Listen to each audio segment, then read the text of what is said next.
Well, gentlemen, welcome to the Blood, Sweat, and Cinema podcast. The blood stands for martial arts, fighting, sweat, obviously fitness, strength training kind of aspect. And then the cinema is, obviously film and stuff like that. So those are the type of guests that we bring on, or people that represent one of those categories or all of those categories. So what we'll do is I want to give you guys each a chance to kind of give a quick intro to yourself. Maybe how did you get started in Taekwondo? What inspired you to start training in general, and then what inspired you to go for that, go for the gold. So let's start with Tim, and we'll just head on. Yeah, for sure. What's up, gentlemen? Yeah, I kind of grew up into this stuff, and it was just what my parents did, and so I grew up in the martial arts school there. So for me, Taekwondo fighting especially was something that just kind of was part of the conversation around the dinner table and stuff. And then, yeah, it was like you're good, and then all of a sudden I sucked, and I was like, wait, I can't suck. I need to get good again. And then that's kind of been what 30 years since that time as a teenager. So that's what got me here, was just kind of going, something that was a part of our upbringing that then got channeled into how do we make this, something fun, athletic wise, and then a career with like guys like these. Nice, awesome. I appreciate it. Jason, go ahead. We'll hop to you, man. Since I'm Right, Asian, I and was I had a baby. And I was gonna say because I'm Asian, I came out with a black belt. So now, Don't you all? yeah, we all do. But no, but for real, I saw a demonstration when I was in first grade at my elementary school, and then that inspired me to start. And so I started in first grade, and I wanted to quit when I was a red belt. And then my dad said, "Hey, you set a goal. Let's get your black belt. Let's see how it goes." And then get a black belt, and then you start to see, yes, you hit something, but you also become a leader for those that are underneath you, let's say. And I didn't compete early on. I started as a black belt. And yeah, and things just kind of transpired from there, and seven national teams later, and world medals and stuff like that. And it really has spearheaded. It basically sets a foundation for whatever else you're going to do in life. We're always martial artists to start, but it sets the foundation for like my professional career and business and stuff like that. So yeah, that's how I got started. Awesome. And Tony? Obesity, scoliosis, and low self-worth. So those were my three key aspects. I was a obese 11-year-old with a curved spine, anger issues. They had me in therapy, and martial arts resolved all that. No, so my mom went to the doctor. He said she's got to start moving. He's got to start doing something, and so she put me in Taekwondo. But luckily, I had, just by proximity, which is my first exposure to it, my instructor was a national team member, and he was just a kid. So he was in his early 20s, and everybody was just bodies. And I grew up around the top tier, and it actually gave me purpose and gave me a straight spine, and it gave me abs. In 3 years, I was jacked, and in 4 years, I was an adult national champion at 16 years old. Nice, nice. Okay, and then so Tim, when you started competing, like Olympic style, you were Yeah. already in California, or Yeah. I started doing martial arts in Tennessee where I grew up okay. until I was like 8, and then it was really like Olympic style was early '90s, late '80s, and it was different because it was like we did the sign still said Korean karate Yeah. on the buildings, especially like Tennessee then wasn't the most forward place, especially for martial arts. So we did it. And I literally thought I did karate till I was like 9. And then Just because no one, Jason, same thing. Were you in California or when you first started? Yeah, I was born and raised here in Southern Okay. California. Okay. So yeah. And then Tony, where were you when you guys? Queens. Oh, okay, Queens. Okay. Got you. Okay. And then where did you guys all first meet? Was it at the Olympic Training Center? Did you cross paths when you guys were competing? How did that all go down?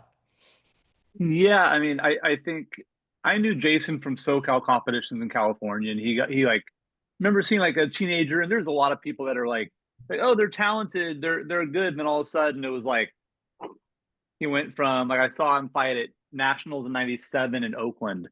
I think he lost some quarters there. I know everyone's stuff because I would lose like the first fight, so I could just sit and watch everyone's stuff. So I know most Yeah, people's stats better than they do. I remember he yeah, lost quarters, but that next, I think it was like by February, you were in the finals of the U.S. Open. You were like 18 for adults, which is good. Again, those things are even did as teens were very good, right? Tony, same thing, went and like I beat our national team member at like 16 years old, right? So they're there. So Jay was there. I knew him, and then he made the national team. And then I didn't really know Tony. Like I knew, him around there. We'd seen at tournaments, but the beachy California people and kids from the streets of New York didn't really hang out a lot, at tournaments. And so we were actually roommates when I first moved to the Olympic Training Center. I walked in, and I don't want to say anything I saw, but yeah, but, we were roommates. Yeah, nice, and nice. and they, I mean, I don't know when you guys started competing against each other. Jay and Tony were, two of our top people in that division featherweight for years and years and years before Tony ascended up to making the team. One of the cool things about Tony, and he won't say it, but he either won the nationals or made the national team, I think, in every single weight class, from the thin Really weight through nice. heavy. Ended his career getting a silver medal at the Pan American Games as a heavyweight, which is wild. Like he started in a weight class lower than me Yeah. at So 118. so So Tim, yeah, you were fly, right? yep, You were yep. flyweight, and then Jason, what were I you, was feather? I was feather, and then when I Okay. first saw Tony fight, he was bantam. Oh, he's in When Bantam. when Okay, He was in. gotcha. He was. when Yeah, it was you it's crazy. featherweight taekwondo or heavyweight, is it the Yeah. same as boxing? How is like what's the weight? It's a little Describe. different. It's similar but different in regards to power. Yeah, I'll So give you a quick breakdown, James, for anyone listening or there. The more modern ones that they've changed a little bit. When we did it, it was like 54 kilos was the lowest for men, 58 was fly, it was like 62 or 63 depending on that for bantam, and then feather was 68, and Olympic feather is 68 also, and then it went like what 74, 80 is welter, 74 is light, 87 is middle, and then above 87 kilos is heavyweight. So so someone at 87 kilos could be fighting somebody at 110 kilos. for Right. and Tony did. There's a photo we had at our last clinic we did where it was him and this guy from Cuba who's what, I think he was 6'8". I'll just share the punchline of it. This guy's from Cuba, big, strong dude, 6'8", 240. I mean, maybe and might even be underselling it, right? And Tony kicks the crap out of him. And that's not the funny part. That part's great on its own. At the end of the fight, and I'm there, we're in Korea. He comes over to the guy after just mopping the floor with him and gives him chocolate and Tylenol. And the guy That's looks at, he awesome. gives him this look. He's like screw off. And then he does, and he be very like he doesn't want to. And Zach, I promise, he goes like he takes it still. He still takes it. Yeah. Even though he's a chocolate, like he didn't Hey, want to, we but he's all like would have, man.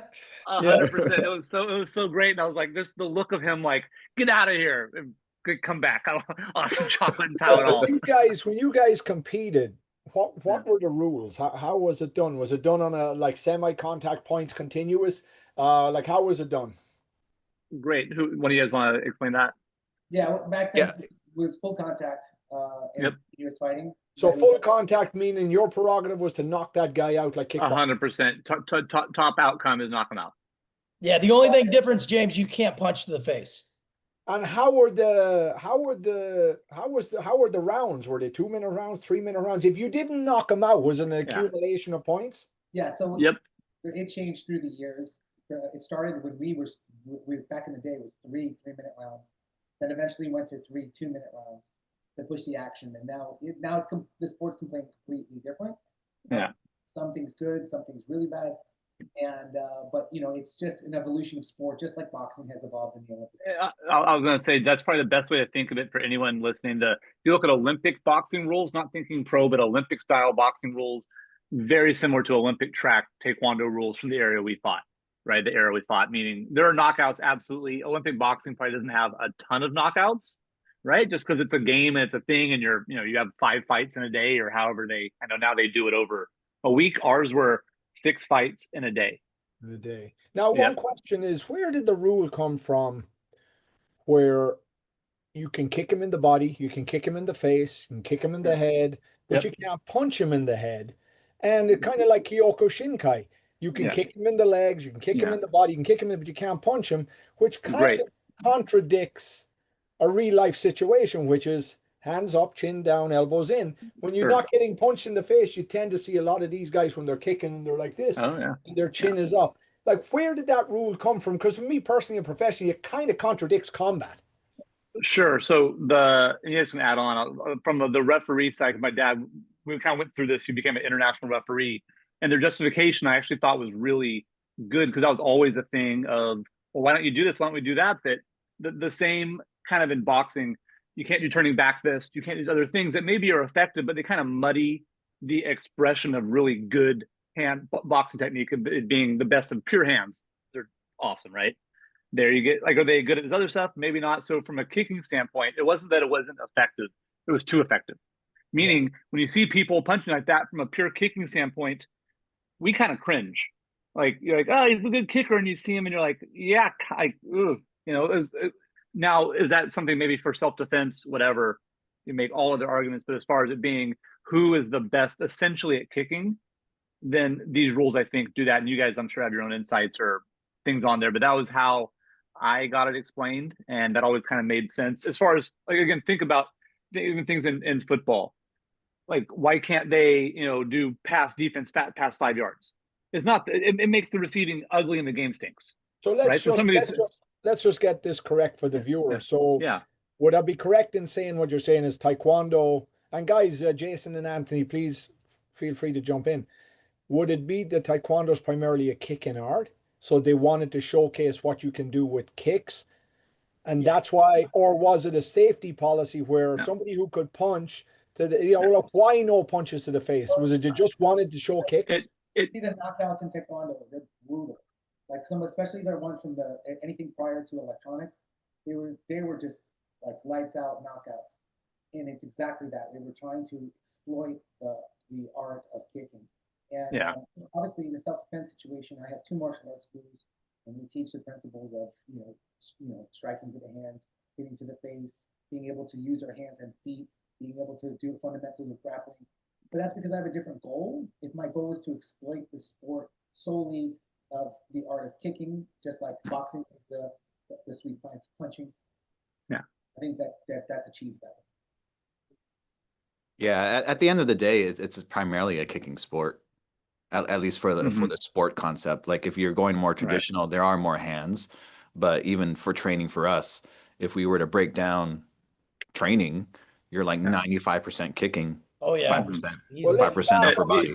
Let's back up a little bit what you said. If you're talking primarily tradition, there's more hands. When you refer to tradition, are you talking about how they train in the 40s or 50s in Korea? Or was it when you started and then it evolved to more kicks opposed to hands? Well, I think there's 2 things here, James. I think there's the traditional Taekwondo aspect, and then there's the Olympic style fighting aspect to it, right?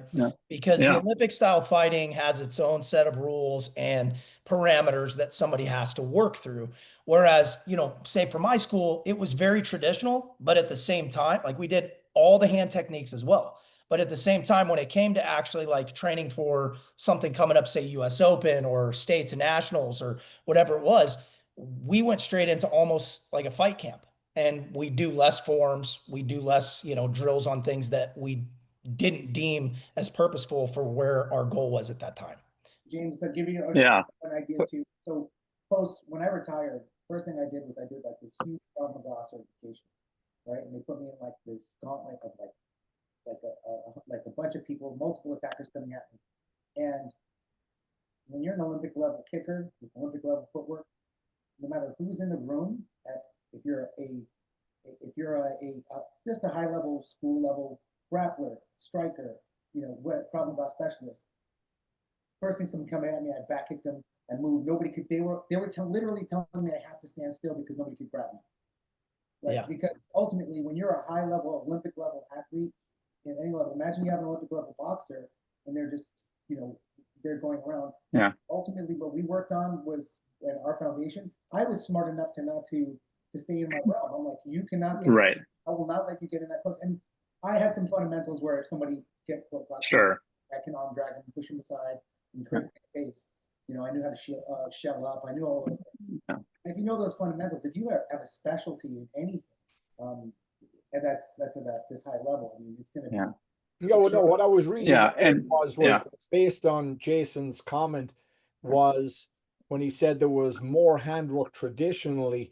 Were you referring to when you said traditionally, meaning when it was in Korea and it got a little watered down in America for purposes of schools, Yeah. you know, insurance and so on? That's what I was wondering regarding those are maybe. So you know, I'll say this. There's a great dissertation by a guy named Dr. Steve Kapaner, was on the national team, Pan American Games gold medalist, World Championship bronze medalist from the 80s. He's a professor in Korea, white guy who knows this stuff. And he's I think 60s now, maybe somewhere around there. But his thesis was basically about the origins of Taekwondo there, that really the only actual traditional Taekwondo thing we have that's uniquely Taekwondo is the modern sparring. Every other aspect was Japanese infiltration of Korea, right? They did that. And so look at old Taekwondo. That was really was probably more traditionally Korean karate or variations of that taken from the old, you know, katas, fighting styles, like 100, all of those things really. Yeah. And he does a great job. And it's one that, again, if you want to look at that and you have Tim, a good who is that? history, I'm actually I'm gonna put that in. Dr. Steve Kapaner, Kapener, maybe. Let me look up if I have a. Yeah, that'd blow your mind. I'm gonna have to read that. But awesome. Once I kind of understood that, James, it made a little more sense of, oh, this wasn't the real part. And there was an old game they had. I can't remember the name. It's called like Taekwondo, or what's the jumping? It was like a jumping kick game they do. What's it called, Tony? Yeah. I can't. Taekwondo. So it was a traditional Korean game that they would play of jumping and kicking. So it was something that culturally they prioritized very highly. So again, when we do say this traditional Taekwondo, for me, I personally think that means like 65 on. Like there, everything else is like, you know, another aspects, or, you know, even when was the term invented, right? Was that like the 50s? Funny story. So General Che Hong-hee, who's the one that popularized the term, like Tony's laughing at me because I'm nerding out. Got when I say I grew up in a martial art family, right? So he's the one that invented the term, right? Invented the term Taekwondo. My parents bought a van in the 70s. They were big hippies and drove around the US and Canada, going to everyone's martial arts school, just had some savings and lived in the van and wanted to go train at people's places. Well, they went to Canada. That would be an awesome YouTube channel. Yeah, it would. It would be now, right? Would it not? So anyways, so they go and they knock on his door, basically like just knock on this guy's door, like, can we train? And they're just like hippies, you know, from someone that was a Green Beret in Altoona, Pennsylvania, taught them Taekwondo. So it was very like really rigid, you know, old Taekwondo style, right? Like very, very early on stuff. Long story short, they go to the place and my dad has to fight the top student. And they didn't fight then. They didn't know. This guy just mopping the floor with them, dragging him. And my dad, you know, rips his patch off his uniform. He like kicks him, punches him in the nuts probably. At the end, yeah, General Che goes, "You cannot say the shit and the goddamn." Like that was how that ended, you know. So yeah. So again, for the traditional side, I know there's, you know, you can get down into the weeds on that stuff, but really, I think part of what we love about Taekwondo, that competition aspect, was the kicking, the athleticism from the kicking, there being so pure in that sense, and that, you know, again, kicking the leg, super effective. You're not going to tell me it's not. That what it does then from a strategy game wise, it'd be like if boxing started adding in some new rules, right? You go, yeah, it's good. That fight wasn't, you know, Floyd doesn't do what Floyd does. Yeah. Let me ask you this, guys. So you guys, how many years were you all at the Olympic Training Center together? I know there was, what is it, 7 years? Seven times? No, we were the Olympic Training Center. We were on national teams separately. Okay, got you. Different, right? So, but that means you're number one in the United States. You beat everybody out, even in the team trials, to make it. I think Jay, we have on a team together. Yeah, Spain. What? Yeah, 2001. 2005 World. 2005. Yeah, we were on team once together. We overlapped. Jahan was like a child prodigy. He was the one who was, if people would clear the stands and watch him because he was exciting. He was like a watching. It was like it was a gladiator match. He was exciting. He was technically good. He was a person. And you could hear him. I knew just by your key op if you were fighting.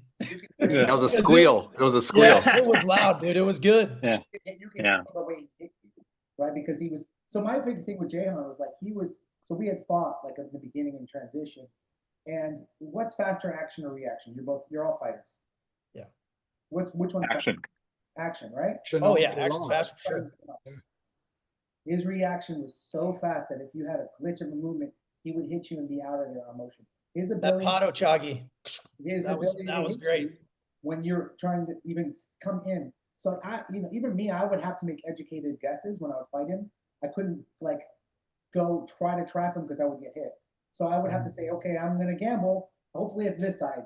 And I would have to make an educated guess. If I waited for him to come first, I'd be in trouble too. So a lot of times, like, you think of somebody who had like a genetic gift, who had good work ethic, and who had martial arts strategy, like he was the guy. I mean, I talk about this, Jahan, intelligence is your ability to get something fast, right? I can't even figure out my damn thing. I'm a now I'll know this because I finally got my volume to work, but I had to look it up, and I'll never forget it. But Jahan would have figured it out in 2 seconds. His ability to read things, and that's how he was. That's how he is. Yeah. So it'd be the equivalent for, again, I know a lot of the audience probably doesn't have a specific Taekwondo background, potentially in other martial arts. How would you explain like the counter round kick? They're almost like, I feel like if Floyd did like shoulder roll enough for like a slip reverse, right? Like would that be the equivalent of what that is? Enough pressure to pull in, slip, and then boom, same thing, but like a right leg round kick, just with almost like Conor McGregor's a canner could 100%, like when Conor knocked out Aldo.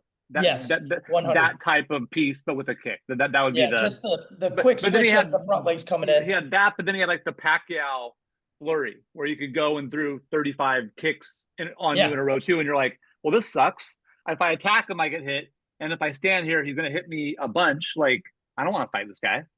Right? Like that's not a very fun fight. You can have one. You can either be really technical or really aggressive. When someone has both, it becomes that's why you get the results.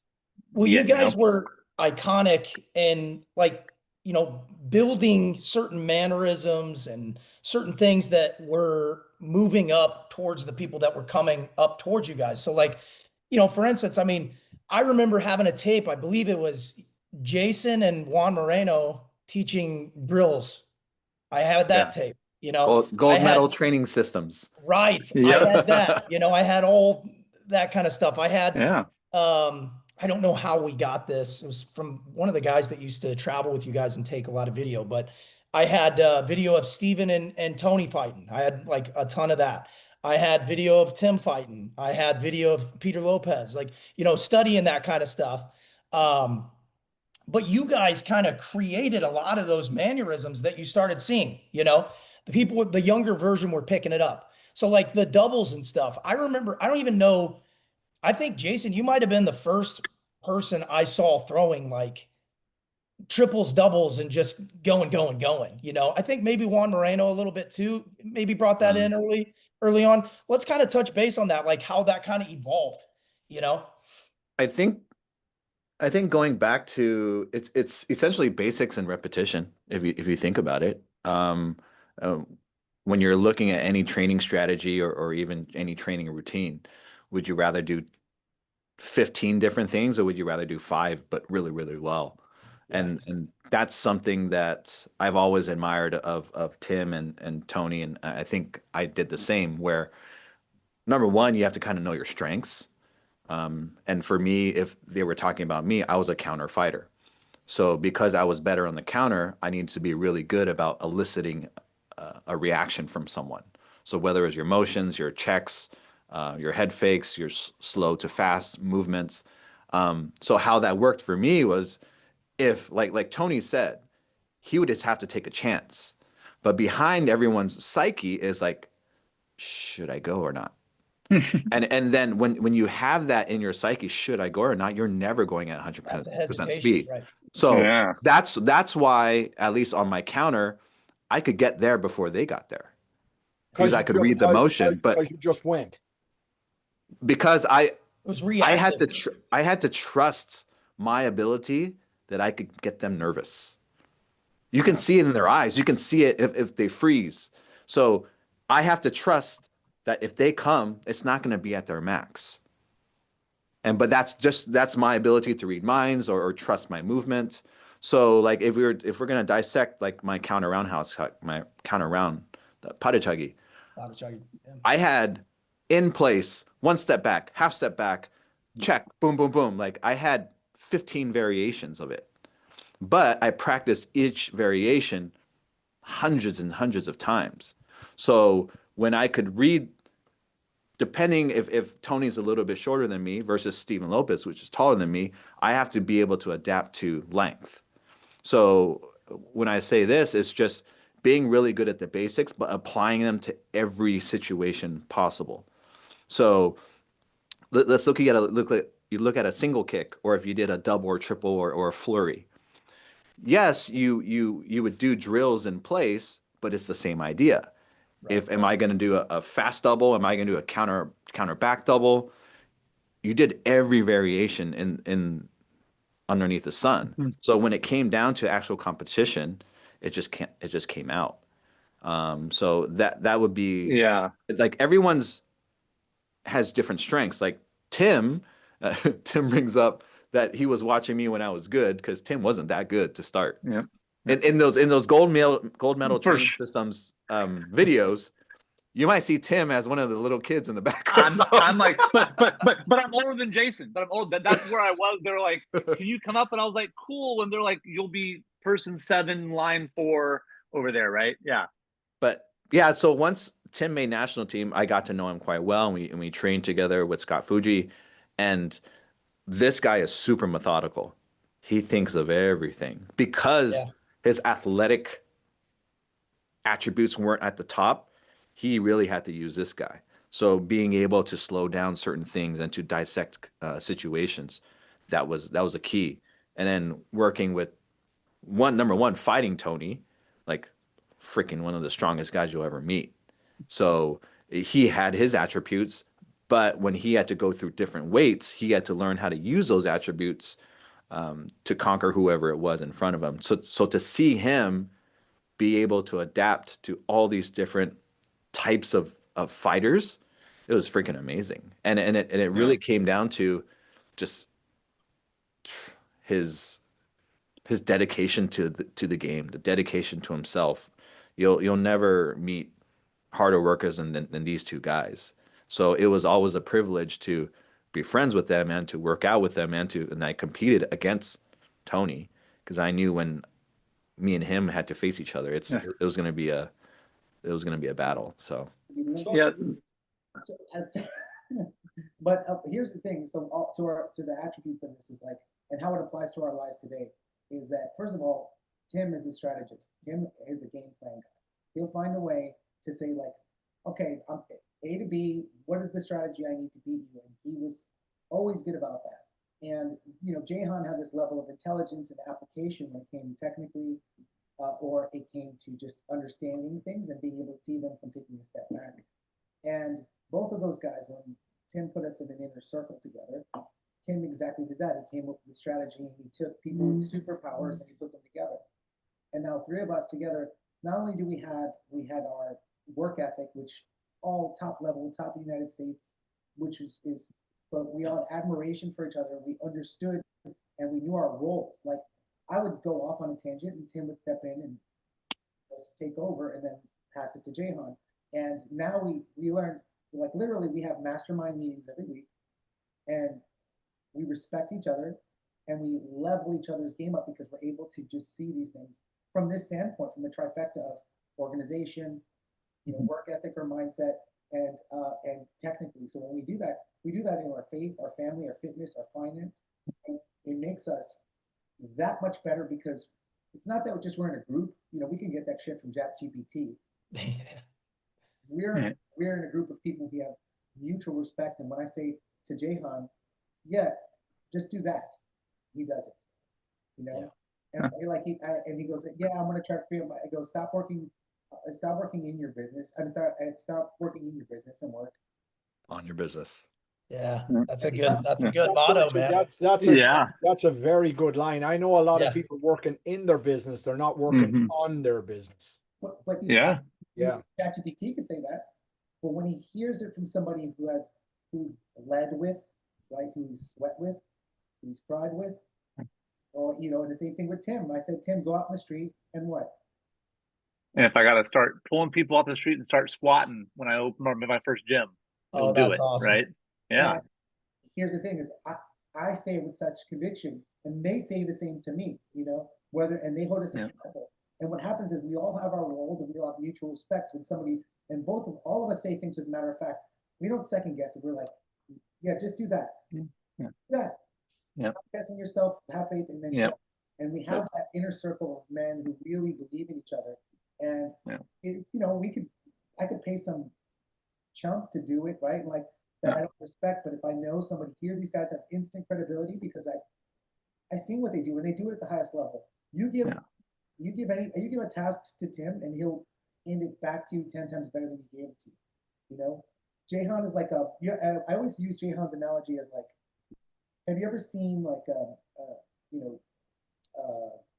Japanese calligraphy, like a samurai painted? Like that? Yeah. It's his movement when he does everything. When he talks, he flows. He goes like this, and he has this weight and cadence about him that it's contagious and makes you want to be better. Like, look, we all have our own strengths. Jahan got in way better shape for being around us. Tim and I were like strategizing our businesses better because Jahan is so. Yeah. He's the top tier now. He's smoked everything, right? Yeah. Goddamn. Yeah, and isn't that like the biggest takeaway from fighting? I feel like the benefit, 'cause there's not always a pot of gold for everyone at the end of a fighting career, as most people, right? It's how well you have to freaking know yourself to get through it. And part of what they're hitting on there is why we could work together wasn't that we're all doing the same, back to kind of like the idiosyncrasies each of us had as fighters and competitors. They were different. It was because we knew this is where to go, and we go more there, go more here, and not trying to go, oh, well, Tony, you should fight more like Jason. He's really good. Or Tim, I should no, that's Jason's superpower, literally. And he needs to go more. Why does he have 15 variations of that move? Right? When we see people warming up, they're kicking a paddle or a shield, and they go, I'm kicking like this person. No, you're not. You're doing the one thing. You have stock product A, and we have a whole custom line of that same thing, right? Where you can now implement it into certain positions to it. And so the benefit is now when we say that, we know not only what's that saying that, if you're not going to listen to you, who else is going to listen to you? Well, we know that we all listen to ourselves. We all do. We've done it. We've pushed each other in those parts, and we didn't get those outcomes because they try to make me someone else, or hear that when they give that advice, they know me well as I know myself. Well, right? Tim, What's the sun? Go ahead. Tim brought us all together because this wasn't an accident. We all like each other, but there's some other people that we like that try to. When Tim started the Juice Compound, and they go, he's like, yeah, I'd love to be a part of it. Yeah. He's like, what's your superpower? Literally, yeah. Crickets. Love it. They're like, Jay and I both, and Tim all have our strengths that we bring. It's a trifecta that make each other stronger. We don't just have people here to be here. It's just wasted space. So for us, we know that we complement each other. He literally said, I need you guys here because this will be better with you. Because, it's a team. I don't mean to say cliche, but, strong together. Right? I'll add this. I think with whether it's in business and life or even fighting, the best ones are the ones that are able to assess the situation rather quickly and then execute and then go. Because like I said earlier, when you're second guessing yourself, your mind is the biggest obstacle. And that's what keeps you from and that comes from taking repetition. a chance. That comes from putting yourself in the fire. Because if you don't put yourself in the fire, you're never going to learn from yourself, right? So, I mean, you guys have done that so many times, and now it translates literally to life. Yeah, right. Absolutely. That's a skill. We'll talk about this too. The difference between people like high-level achievers and entrepreneurs is speed. The ability to act quickly and get it done. because you could just get more done, right? You can like, and obviously, you know, Tim and I were having that conversation the other day, right? Yep. About Yeah. you endeavor. And I was like, Well, yeah. It's yeah. get it done Yeah, fast. yeah, people get so attached as fighters of almost like it becomes identity. Like, and look, winning a fight's very cool. Winning a fight by knockout in any sport, very cool.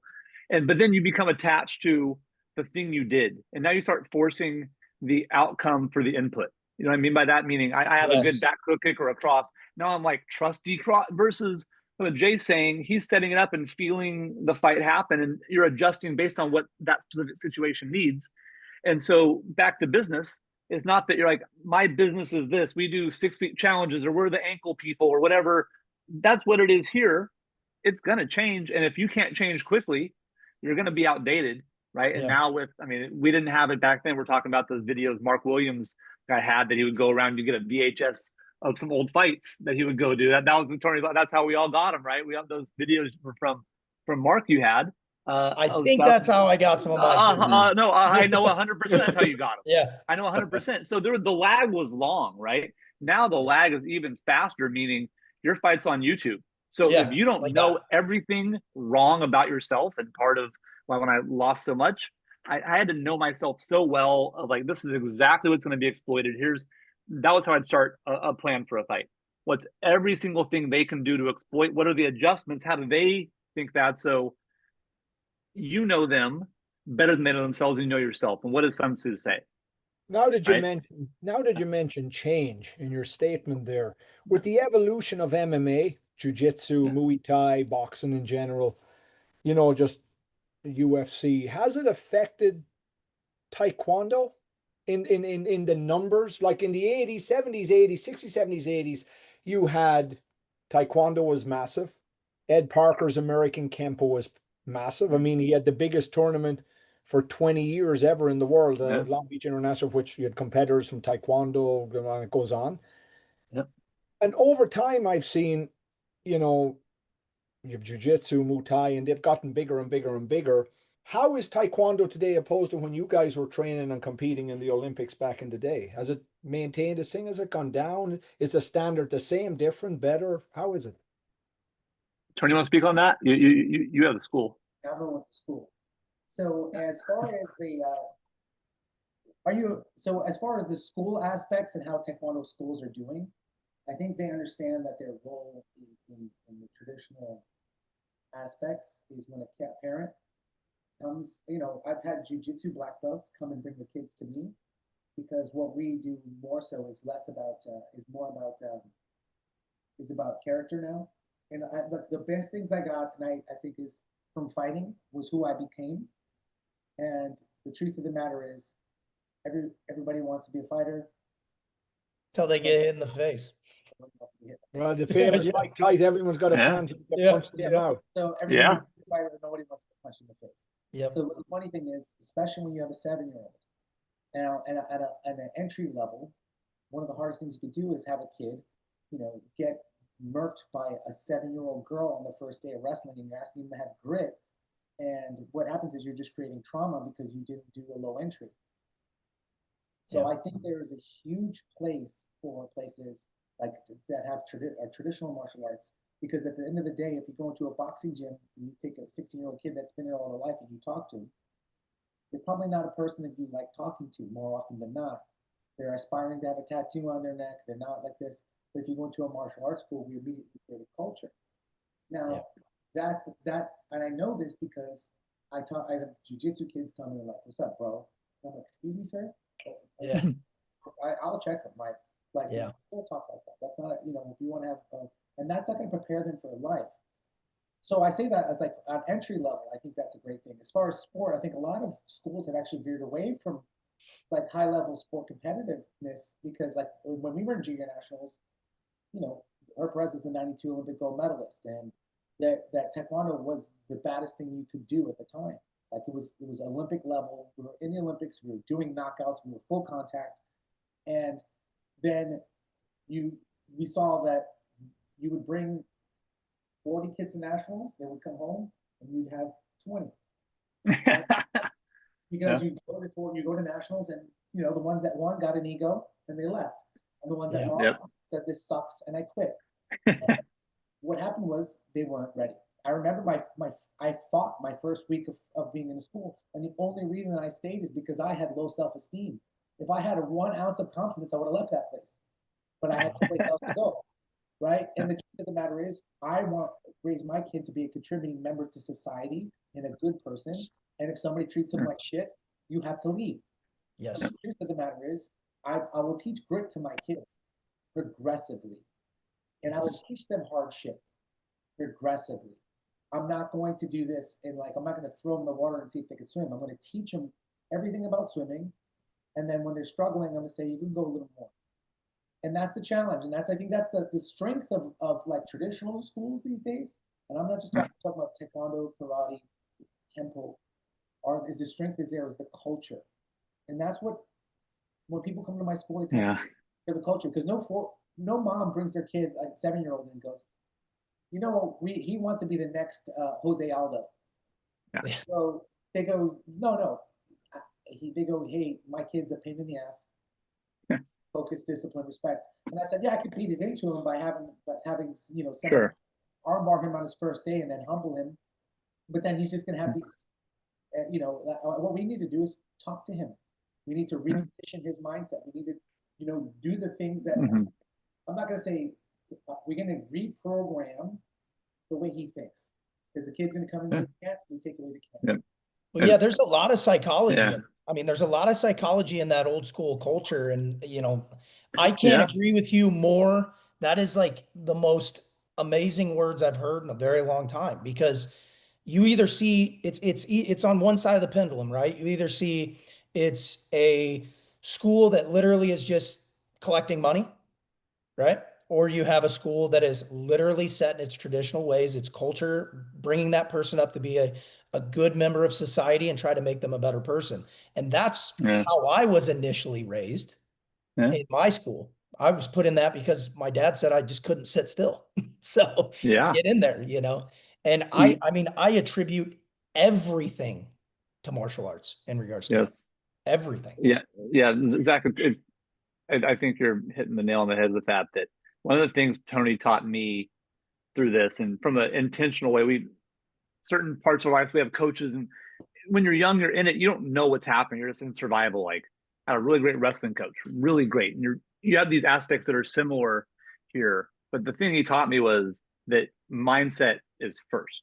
And it's everything else. And the lessons, the training on the way is really to enforce that part. The model that, as I understood it, was you do all this training, you train a bunch, you do it all at the end, they go, here's your mindset piece. Like it's a little itty bitty cherry on the top. And you're like, this is so backwards. Because when a kid hits a wall, what happens? We're like, you got to want, he doesn't know how to want it. He does like, I had to literally learn those steps and that was part of why I struggled for so long. And then when I kind of broke through and I got it, it jumped because physically I was passable. It was the other parts that held me back. So I had to really be like, again, my like Asperger's room, writing down my, like, what is the thing, trying to figure out the path forward. But the way he sets it up, it's that piece first and the lessons there. I mean, you can talk more about it, Tony. That's it. And you build from there. And everyone, when they do it backwards, they kick the crap out of you. And they're like, I guess you don't want it. Like this kid, like they like you didn't even give them a chance to take a chance. They're not small adults, right? I mean, you know, another great Tony line. The kids are closer to wild animals than they are to little adults. They're not the same thing. So, I mean, Tony, you can talk more. Jay too. I mean, stuff with your kids, like, but that fundamentally, once I really understood that, and then you see the skill, right? I see the skill, and you go, well, is it because he has some super secret technique or strategy that he could go from thin weight to heavyweight and make the team? Is it because he grew 1.5 feet? Like a lot of people, they win when they're younger and they grow up into a division. I'm taller than Tony. He's probably not 5'9" with fucking high heels on, you know. So I don't know. Are you 5'9"? I don't want to knock anyone down, but as someone who's 5'9" and 1/4, you just did knock him down. I can kind of make that just, but like, you know what I mean. So it's one of those things where, you know, almost like when you're younger, you'll think you look a certain age, it's not as cool, but you get older and it's kind of like, yeah, I can't wait till I'm 50 because I'm like, I'm going to look even better at 50 now relative. So it's actually cooler to be 5'8" and win the heavyweight than to be 5'11 3/4, right? It makes it cooler. So, but it was because of the mindset piece there, you take it and you go, I can now apply this to every single thing I do versus well, I'm not quite taller than everyone anymore. This special move doesn't work. Yeah, I'll second on that because I think one of Tony's superpowers is he understands why he is in the place that he is. And he basically takes that and he's able to inspire children and adults at his school. And I think one of the biggest things of our friendship is we all have young kids, and he's been able to coach both Tim and I, and take those parallels to our own lives. And I think that's and Zach, like you said, we're martial artists to start. And if we can apply those things to our families and our business, sky's the limit. And that culture that Tony talks about is so important, that we don't realize it. So like with this new generation of okay, this is cool, this is cool, this is cool. I was like, no. We got to bring it down to why Tim, why Tony, why I'm successful in the first place. There's only so many athletes that are going to win. Yep. But we're trying to make good human beings at the end of the day. It's interesting you say that, because that applies to basically you've pro boxers, they're great fighters. But like everything, you guys are the best at Taekwondo, but that's competing at that level is a short period of your life.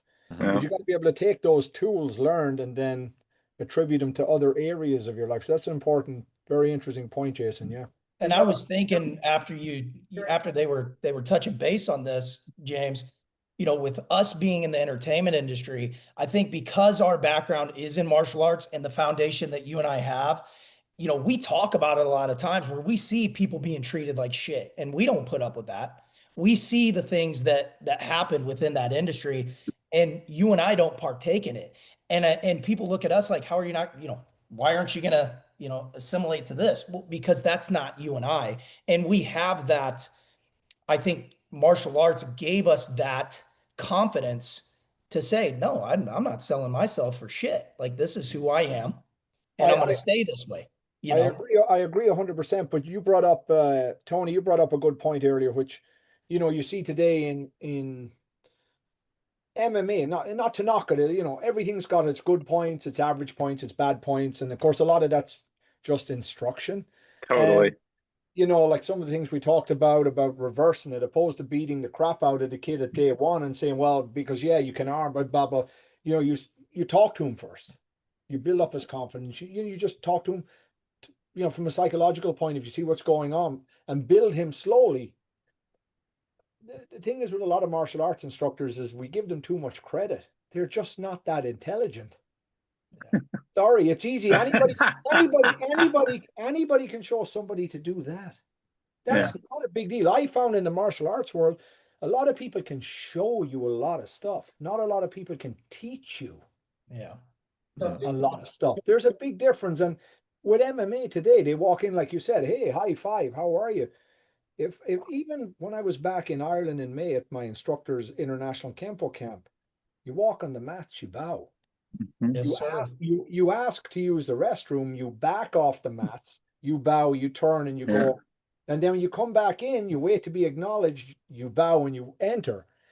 That doesn't have, there's a very popular martial arts academy, I'm not going to mention it. And they're eating bananas while he's teaching. Yeah, on the mats. I'd be backhanded for that. and then when they're asked, can you demonstrate what we just spoke about? Because they're all talking while the teaching's going on. They don't know what he's asking them to demonstrate. And I just look, it's like the discipline is going away. It's becoming more about the belt, the money, the trophy. And that's okay. But you got to instill the other things first. I mean, what's your thoughts on that stuff? So ultimately, at the end of the day, we're on the same page. Character first. When you come in, if your focus is on winning, right? So let's say it's medals. Would you rather have a kid that has a gold medal or is a good person? Because I want to. Somebody brought this up to us a long time ago. If you're only focused on winning, you're going to be willing to cheat. Oh yeah. So you're teaching. Right. And that's all that matters. Yeah. All that matters. So at the end of the day, I want it to focus on being a good person more than anything else. And And how do we do that? We focus on character. And I have a system to do character. Number one is the power of words, right? We become the things we repeatedly say. I can't has to be removed from the vocabulary. Yes, sir. We have to instill a growth mindset into them. The yes, sir mentality is huge. Whether it be us or yes, sir, it's acknowledging and saying that I'm obedient, I'm ready to serve, right? Because that's what us means, ready to serve. And yes, sir means I'm ready to learn. So at the end of the day, that means we're on the next level. The next thing as I program, I pre-frame, no different than every culture and religion has done before. We do it with storytelling. I tell you a story about two mice fall into a bucket of cream. One gives up and drowns. The other one keeps paddling, does it for days, fingers are bloody. And finally, the cream turns into butter. The mouse jumps out. Yeah. Right? Because he never gave up. He never what? Gave up. Never gave up. So now, all right, guys, you ready to go on to, we're going to spar. And now what are they're thinking about? Never Not giving up. I'm not going to give up. Because in the movie industry, you understand the power of storytelling. The Yes, sir. I train like every montage is because it was so powerful, right? Then so there is so much to be said about that. I'm going to use one last thing about this is that we know. I heard of something recently about Jocko Willink having his kids train 6 days a week and pushing them to the ground and then having them hate jiu-jitsu.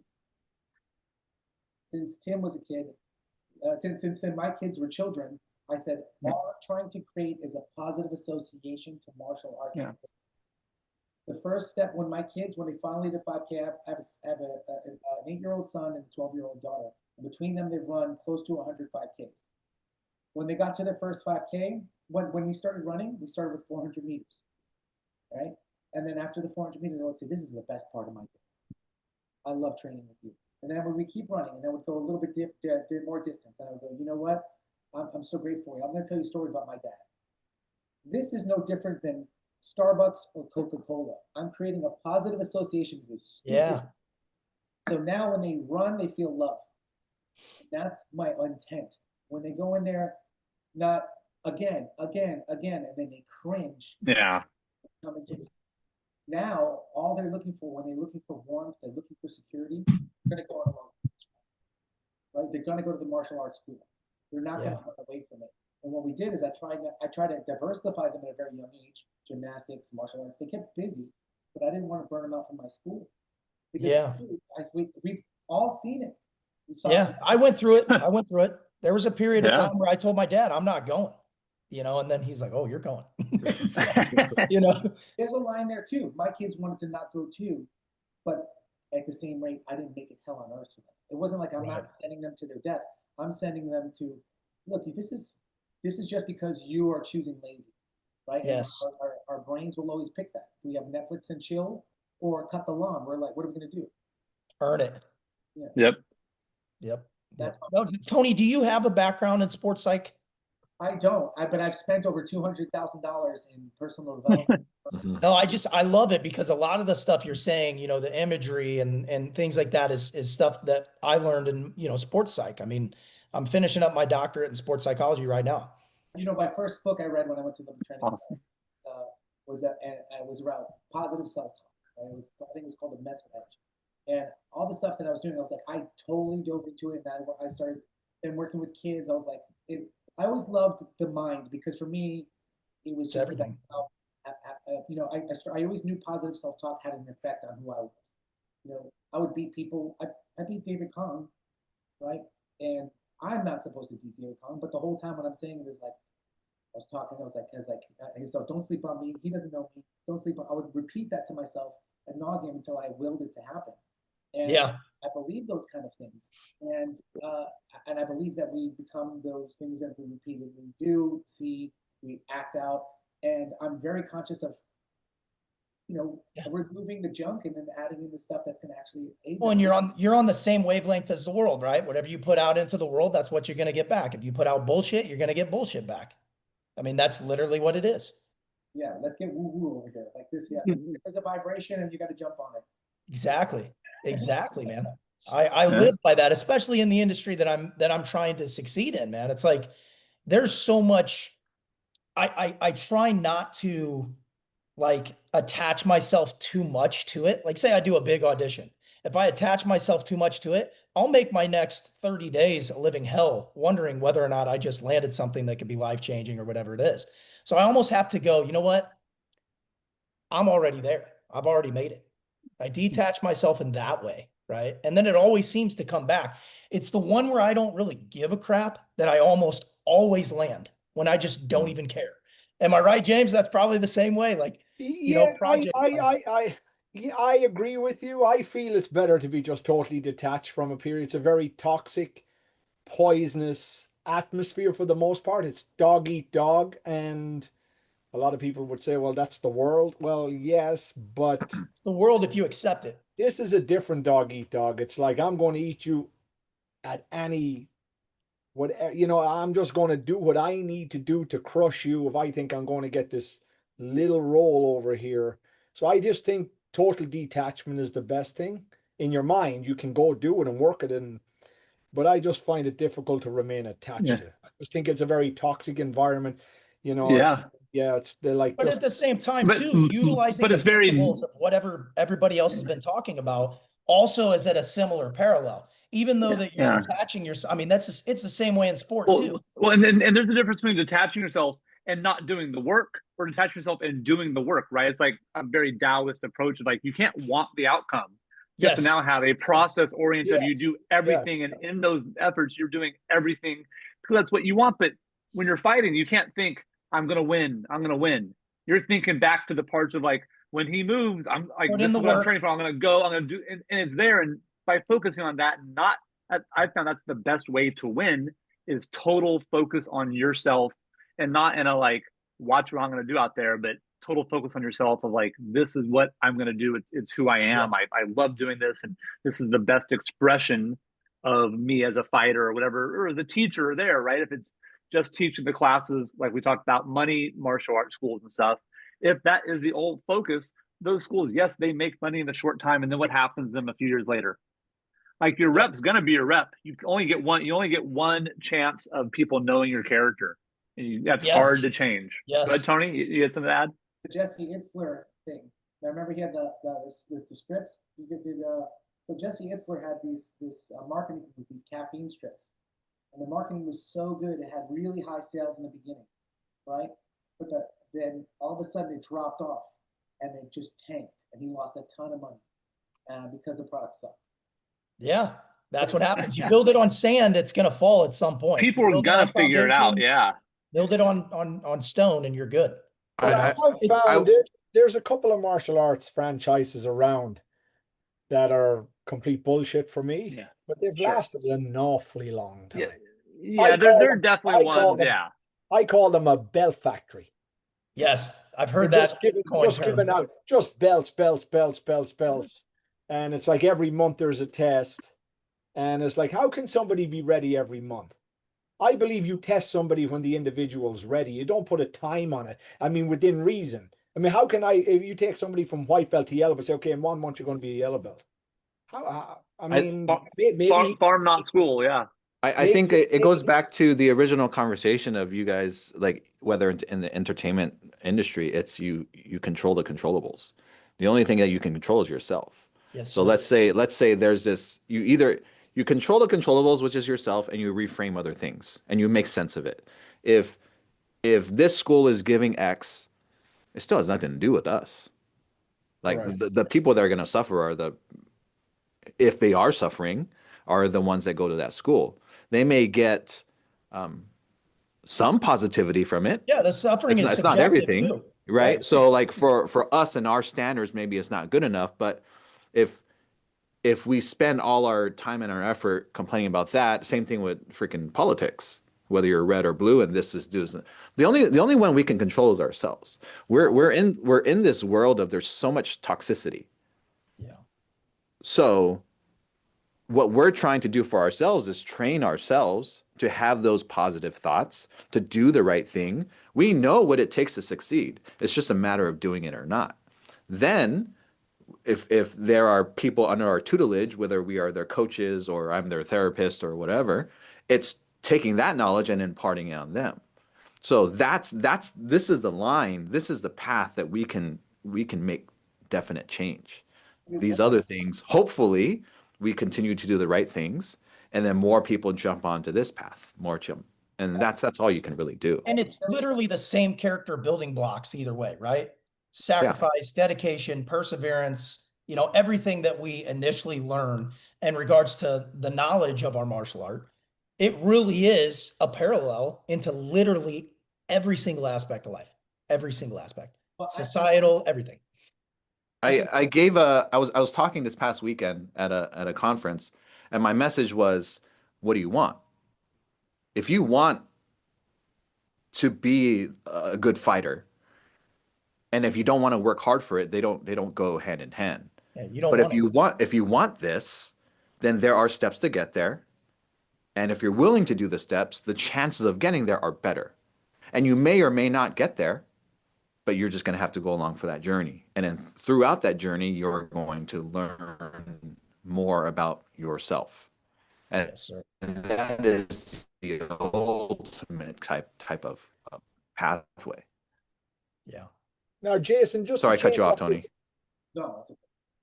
just to change up the subject a little bit, how do you find the parallels between Taekwondo and physical therapy? Because obviously there's a lot of stress in the body, a lot of stress on the hips. Everybody's gotten a little older. The hips tend to be not as flexible, maybe sometimes in some cases hip replacements. What are the parallels there, and how has it worked out? My main idea when it comes down to like whether it's Taekwondo or any other high level sport, I worked in professional American football, in soccer, and even with Cirque du Soleil. So you have a given movement which you're trying to achieve, but you also have to live within the confines of what the body is allowing you to do. So I always say you're not trying to jam a square peg into a round hole. So from my side of things, it's really knowing what the end result is, examining the body in a way to see if it's something that can actually meld together. If it's not, then you're going to have to augment it slightly. You may not kick as high, or you might have to do different things in order to do the setup in order to get the end result. So Tim and I were talking about this last weekend or 2 weekends when we were together, about the new style of Taekwondo. Back in the day, it was a lot power, a lot of rotation, double kicks, triples, Explosive. back kick. So now, with the point sparring as it is, it's a lot of front leg Tipping. flipping. Yeah. They're just trying to tag, and they put themselves in very comparable positions as far as their hips. So, and even when talking with Tim, I'm like, hey, what are you seeing? Because he's quite involved with the U.S. national team and the organization. You're getting a lot of hip impingement. You're getting a lot of back pain. And then my simple answer was, because your body's not made to do that motion. So, there's two concepts. You train it to get there, which will end up in long-term repercussions, or you maximize what they have, whether it's the mobility and the strength throughout the range of motion, then hopefully that dials it down a little bit where they may not get as injured if they would have otherwise. So that's always the art when it comes to treating high level athletes. It's, what are you trying to get to? Where are you currently at? What structural issues do you have as it stands? And then how do we meld that together to get the most out of your performance? But it What do takes you- a skilled eye to get there. What are you guys doing now? I mean, with being outside of competing, obviously we're all trying to maintain flexibility, strength, conditioning, right? But I'm really interested in, we did have this conversation with Tim last time. What are you and Tony doing now, that you weren't doing back then, that you think is really assisting in keeping, the flexibility and the mobility and everything? For me personally, it's learning how to slow down when I need to slow down, and to respect the age and respect what your body's feeling. That's my Um, problem. yeah, well, it's a lot of our problems. Yeah. I've relied on a lot of That's a good one. tech. I've been on. Uh, I have hyperbaric oxygen therapy chambers at my place.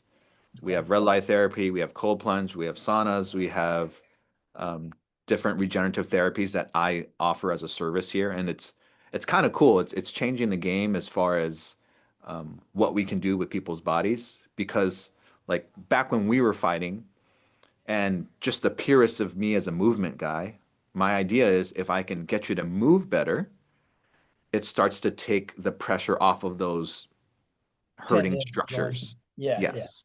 So uh, it's kind of like you think of an elephant. Elephants don't have arthritis because they're Right. huge, but they're very stable in the way that they move because maybe you're not um, moving with the right movement patterns and things start to rub.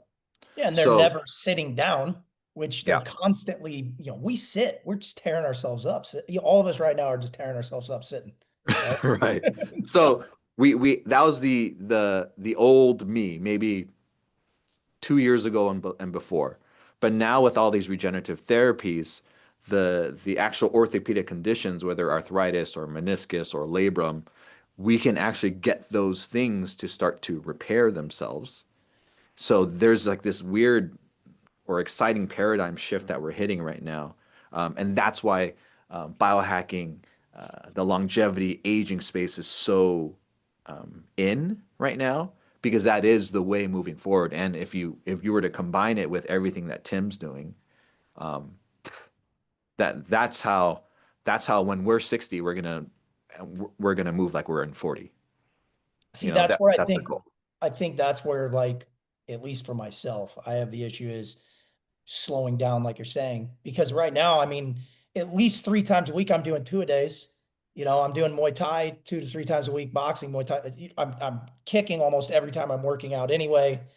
I am probably overdoing it, but I don't know how to slow it down because if Hmm. anything, in the last decade, I've added because I'm like, oh, well, I got to do my recovery work here. I got to do strength and conditioning still. I still have to, do my Muay Thai, my boxing, regular martial arts in general.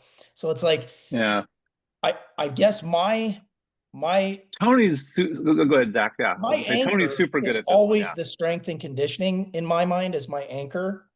That's like my at least 4 times a week, but I bet you I could get away with 2. I know that in here, but then applying it is the hardest part. Does that make What do sense? you what are you doing from a recovery standpoint?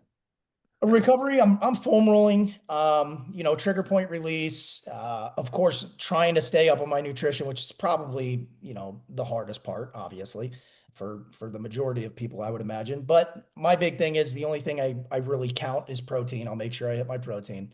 Carbs and stuff, I'm not crazy at eating a bunch of sugars or anything like that. I'm pretty decent with that kind of thing. But I guess more it's foam rolling and stuff. I would have to say where I do lack is just setting aside an actual sleep pattern or, hey, look, dude, you're going to take off this day or that day. I will hit a wall to the point to where I'm like, okay, I have to take today off. Like Yeah. just happened to me the other day. I went into the gym. It was my power leg day and I just was not feeling it, man. I was just feeling my joints felt out of line. Everything felt so I knew I was central nervous system fatigued, body was fatigued, just haven't had a chance to catch up. A lot of other stresses going on as well in life. And so that day it's not normal for me to do this, but I'm like, Yeah. I got to stop and I'll come back tomorrow. Yeah, Yep. I think even the simplest things are sleep and hydration, right? Yeah. And if you were to track it somehow, whether you an Aura ring or a Whoop band, Yeah, I um, track everything. I Yeah. track literally And everything. Jay, wouldn't you say that? And again, foam rolling can be effective. All these pieces, the just like any negative medicine, the poisons in the dose for a lot of things. But if we look at the other side of there, of we mentioned foam rolling, I look at that as generally a reactionary piece that's symptom based and not root cause based. Jay, talking about other parts, we can really stay ahead of the curve. Tony taught me something that it's I didn't invent it. But he's so good at it. I literally had to do it today. Same idea. And what did I do, Tony? To I was doing a little shot at the gym. I wanted to get my lifts in, but I didn't want to go too heavy. And what do we do when we went inside? What you want to take it away on some of the things I know you do really well to adjust these pieces. I mean, you've Oh yeah. So been in this instead of going heavy, what how I do is I pre-exhaust. So pre-exhaust, baby. Yeah. what as I years ago, I mean, I had the 15 years I had a CrossFit gym. I had the oldest CrossFit gym.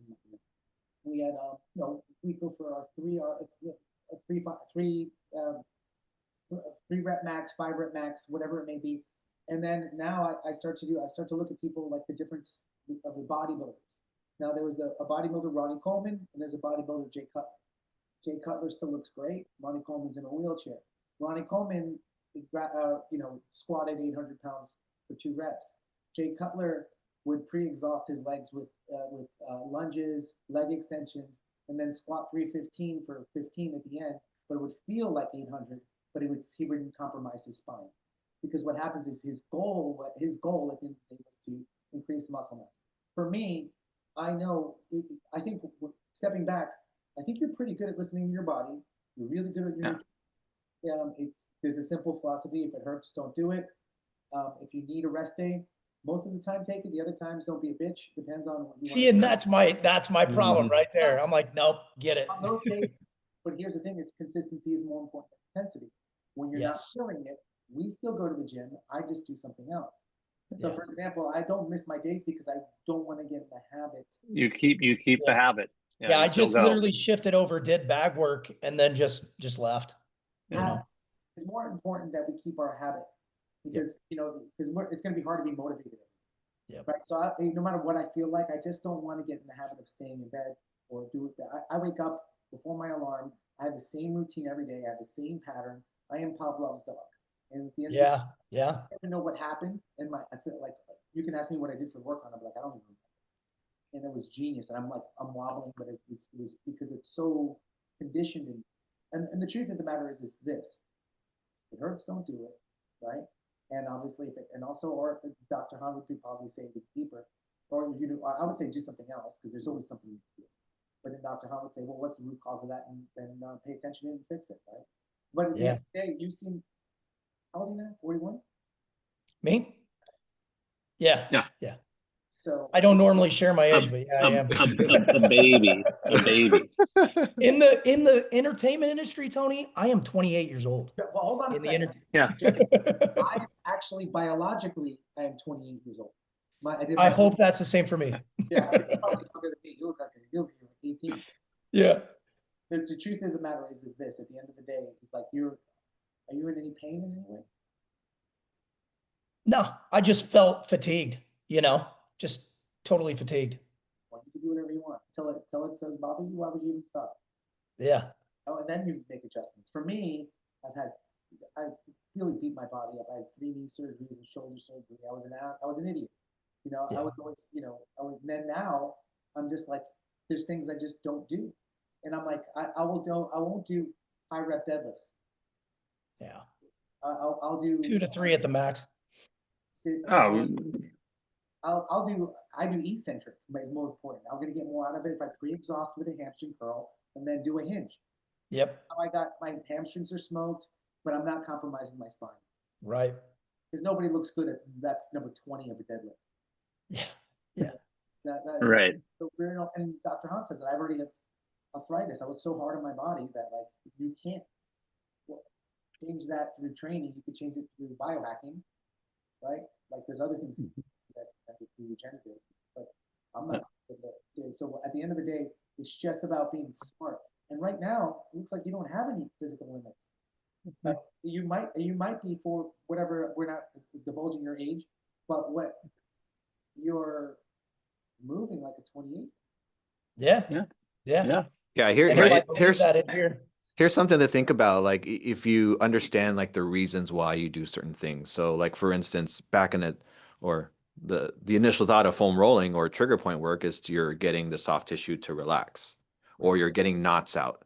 I think that's a rudimentary way of thinking about it. Ultimately, what's happening is you're getting your nervous system to calm down. So if you take that as the root cause of why this foam rolling is helping you, like if you foam rolled really fast, 30 seconds, you're not going to get that much you're not going to get many results. If you just sink into it and then you find those areas, like a trigger point work, what's really happening is you're getting your parasympathetic state to arise. You're getting vagus nerve stimulation. So if you kind of extrapolate from that into everything else that's happening now, there's breath work. There's, even why is a sauna great? It's kind of because you're by yourself. Yeah. Yeah, seriously, And that's what I was thinking too. Like, 100%. Yeah. you have papers, and let's say you look at some of the scholarly research, you don't see much about, there's nothing really out there about foam rolling helping performance, right? But there is about hydration. And, just like you said, there is about sleep and hydration. Um, and that's where, I think we kind of touched that a little bit last time we talked to Tim is James, you brought up a good point where you said, how much of it is more for this and not this? So, So it's always a combination. And yeah. I think Yeah. and that's why it is an art, truly. Fighting is fighting. If they do A, I do B. Yeah, sometimes. Jason, for the audience, talk a little bit more about when you say foam roll and you sink into it and it's good for the nervous system. Talk a little bit more about that, please. So typically when I'm instructing someone to do it, I try to get like mild discomfort, 3 to 4, but really just breathe into it. And if you think about like if I'm doing manual therapy on someone's muscle, if I go really, really hard to start, what does their body do? Their body fights against me. Yeah. But then if I give enough pressure where it's a little uncomfortable and they breathe, what happens? The soft tissue underneath me sinks down. It releases.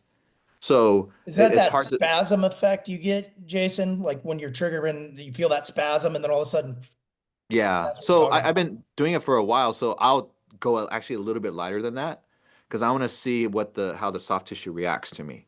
about? Gotcha. And so really I'm trying to get that tissue to relax. Yeah.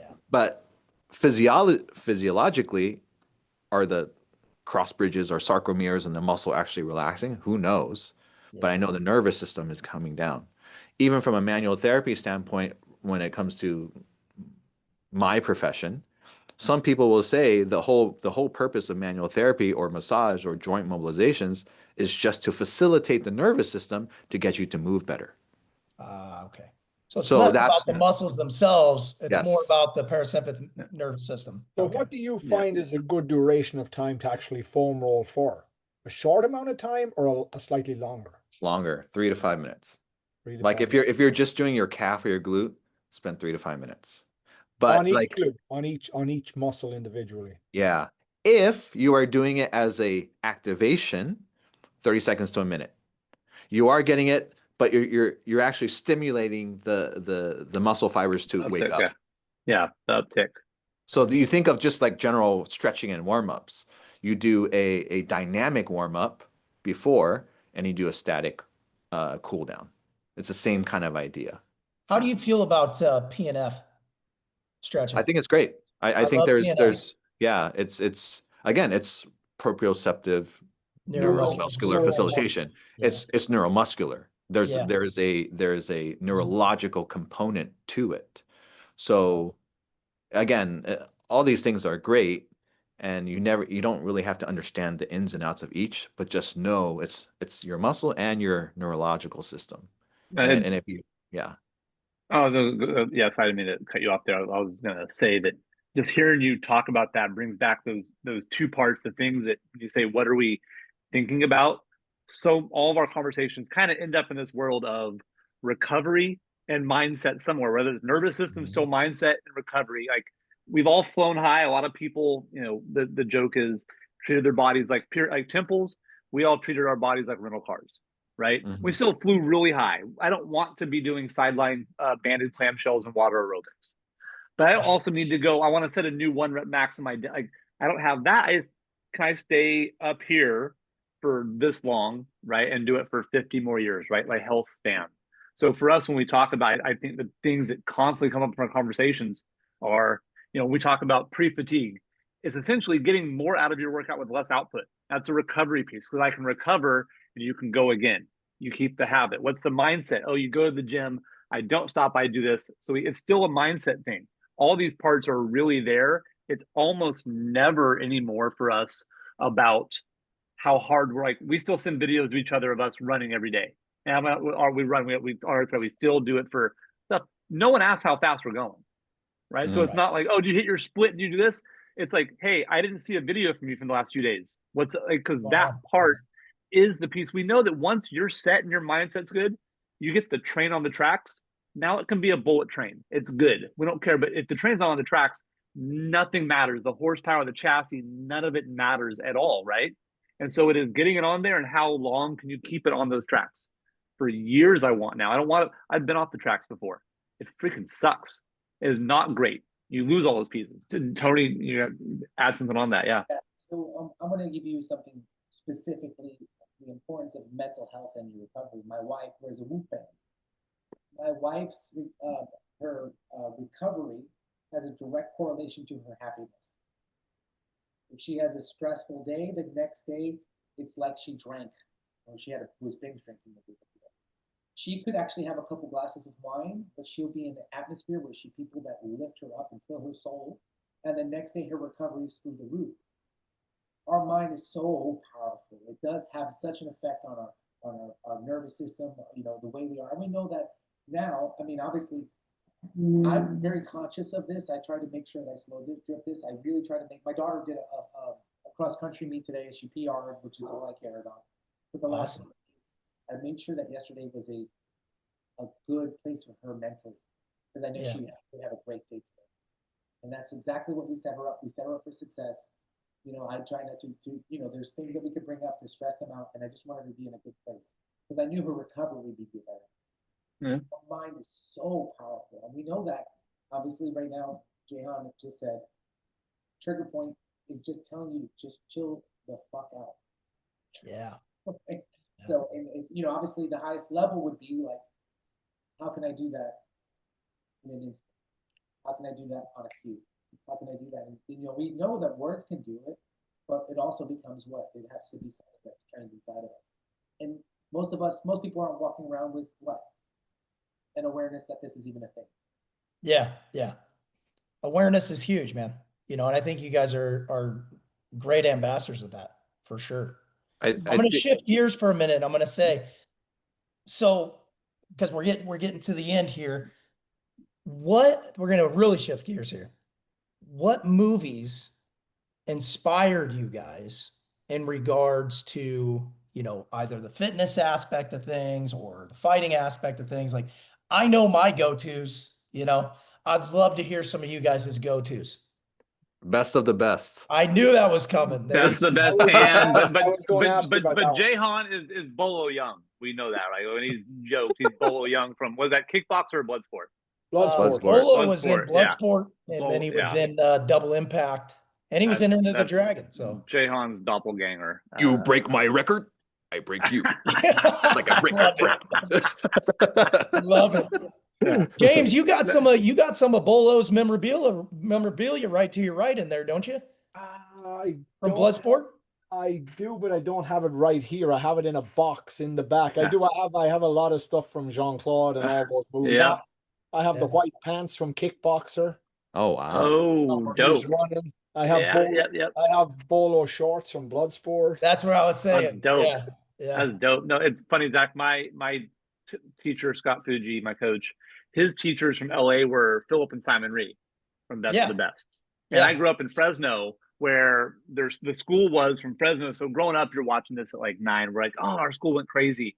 I got to meet them a month ago, and I went up, and I've always joked that they're my grandmaster, right? I got tongue in cheek. If I met them, and I go, hello, sir, this and that. And I tell them the whole story like there, and they were just like, they were super nice, but they were just like, cool, whatever, whatever. Yeah, Philip and Simon and I finally met my parents. I've traveled the country, and the dad's like, whatever. We have the same manager, Philip, Simon, and myself. No way. The same manager. Awesome. They're How do you guys rate,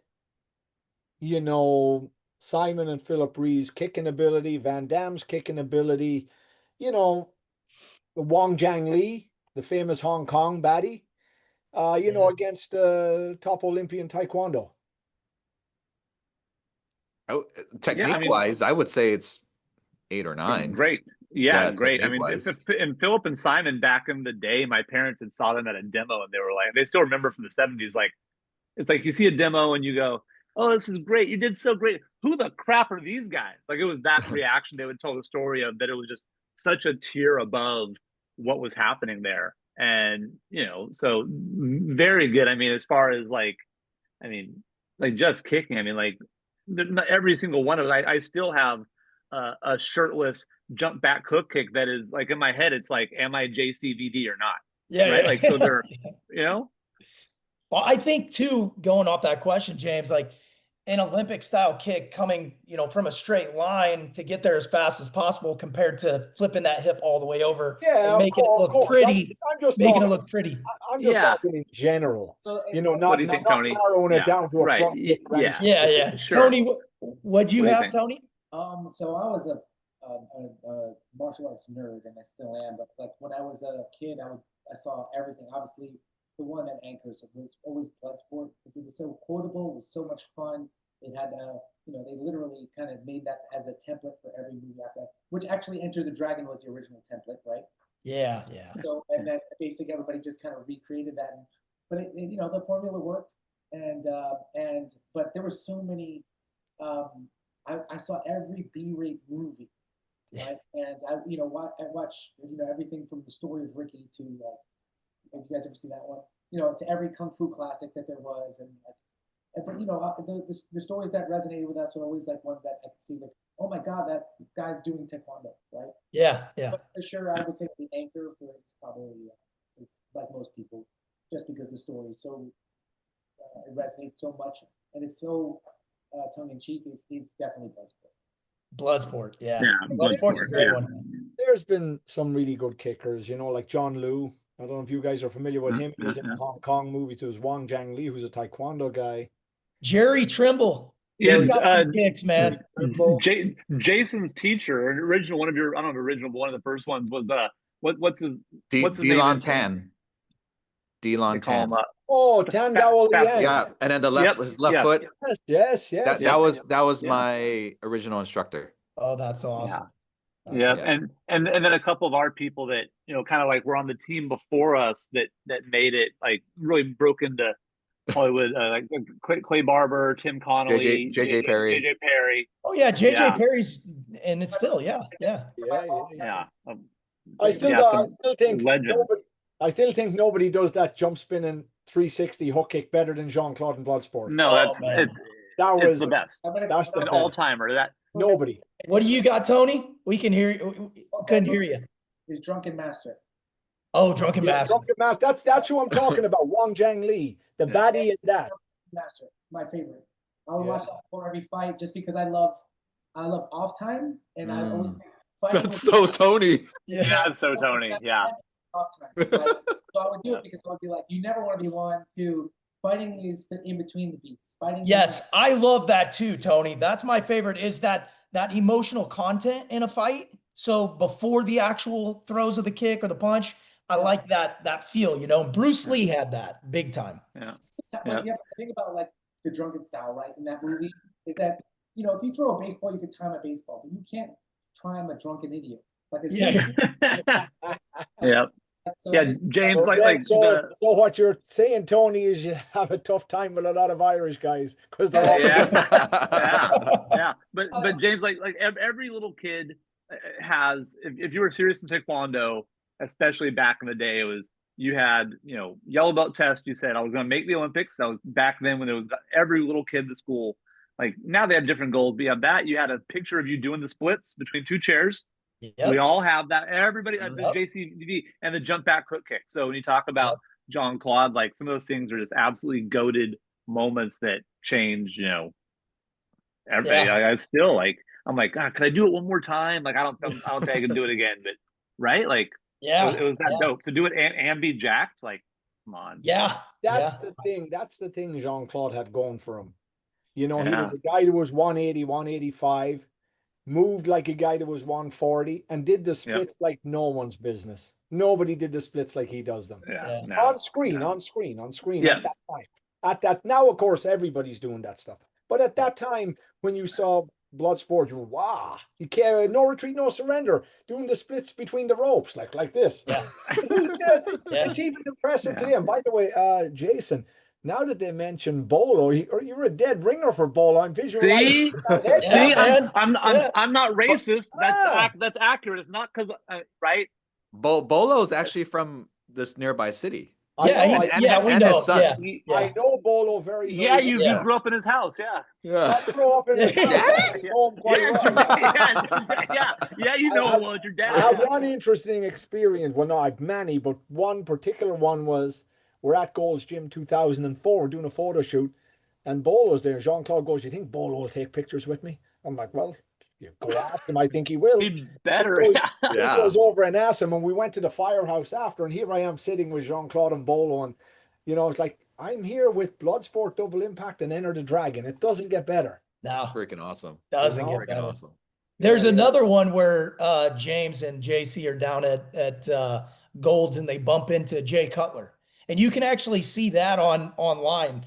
And James, you tell the story how that went down. We're in Gold's Gym, Jean-Claude and I, and we're training, and we're about to leave. Actually, we're done. We're wrapped. He's got his bag on his shoulder. I have my bag, and I know Jay Cutler quite well.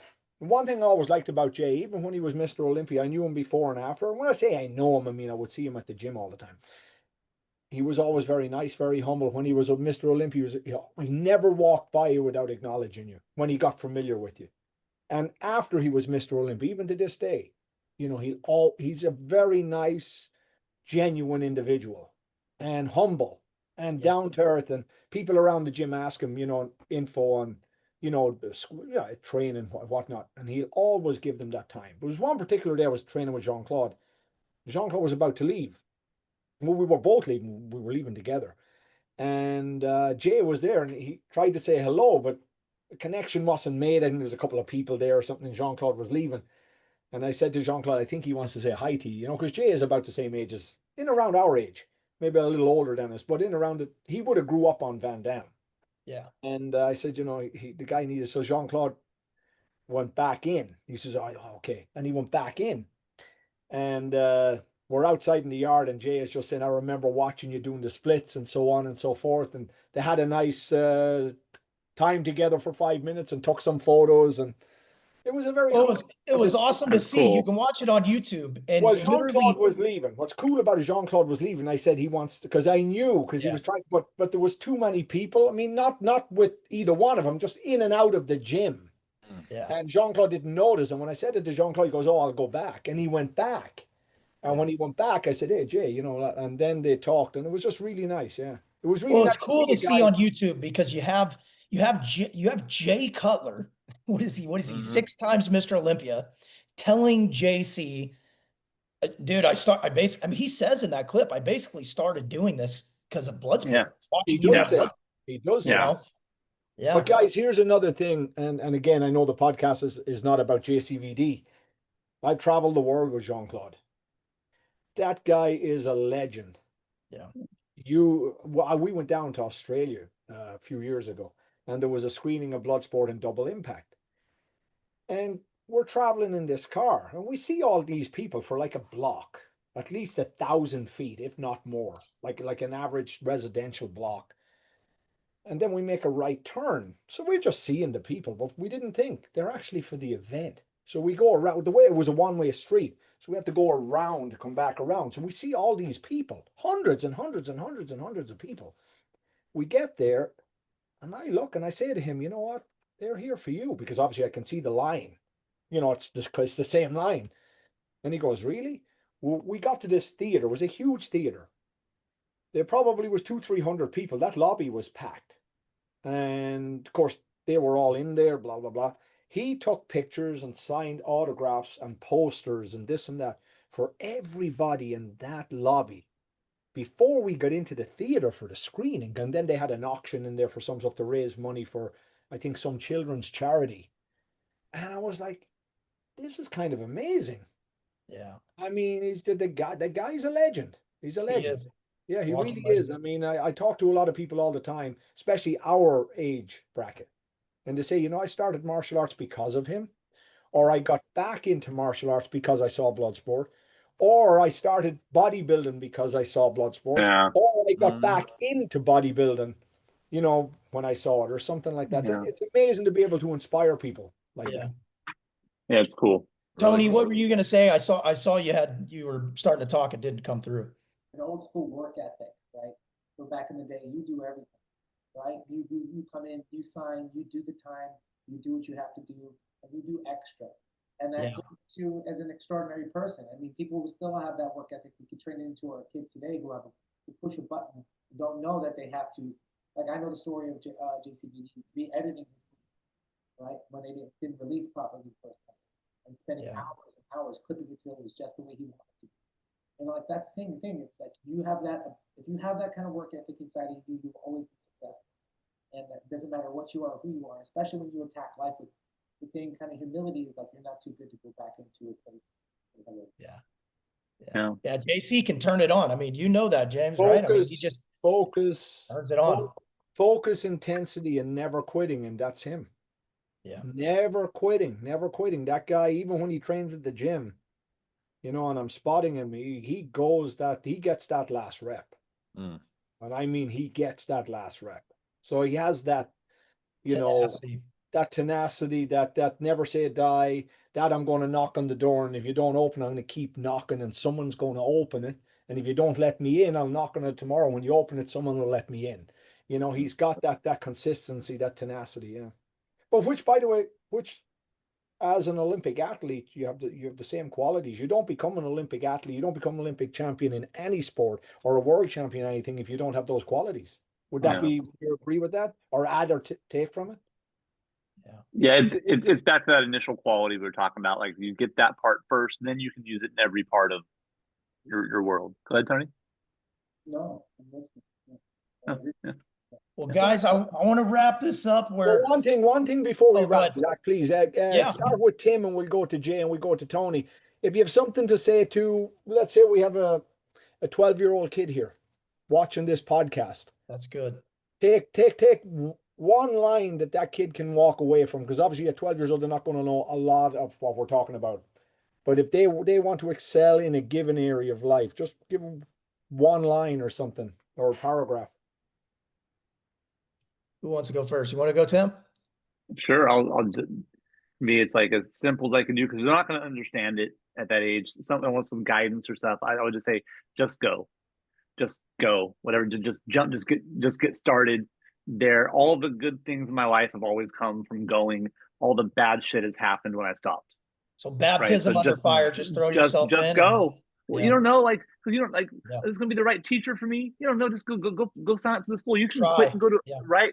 This girl you're gonna like, I'm probably not gonna marry her at 12. Start like just get started on stuff, and you'll start figuring it out. Versus being like, I'm gonna hear and too many decisions. Just go is what Don't overthink it. Yeah. Just go. That's good. Jason? I would say I said it earlier. Control the controllables. That's you. If you're a 12-year-old kid, then that's all you have control over. And with that being said, even in this age of social media, or just I think everyone in general, we care so much what other people think, and how when we care too much of what they think and how they feel about us, it holds us back. So when you say control the controllables, really develop yourself, figure out what you want, and because you're not part of the pack, that's what makes you special. And I think I told Tim and Tony this early on. When I was in high school, I have an older sister, and she was part of these social clubs in high school. And I'm a freshman in high school, and I tell my dad, "Hey, Dad, I want to join X club." So he knows what they are. And he goes, "Okay, that's fine." He goes, "But can I ask you this?" I go, "Sure. Do you want to be like your friends, or do you want to be like X, like a high level Taekwondo competitor?" And it really put me in a position where I said, "Fuck, Yeah. Yep. I won't join. I'll be me." And I think that it's really understanding that when you need to stand apart, you need to do the extra, you need to make yourself feel uncomfortable. If you can do that on a consistent basis, that's going to give you a better chance of winning, whatever that is in life. So control the controllables and do that. Tony. Well, dealing with a lot of kids and 12-year-olds and teenagers, I have to say that tragedy is inevitable, right? That's going to happen in your life.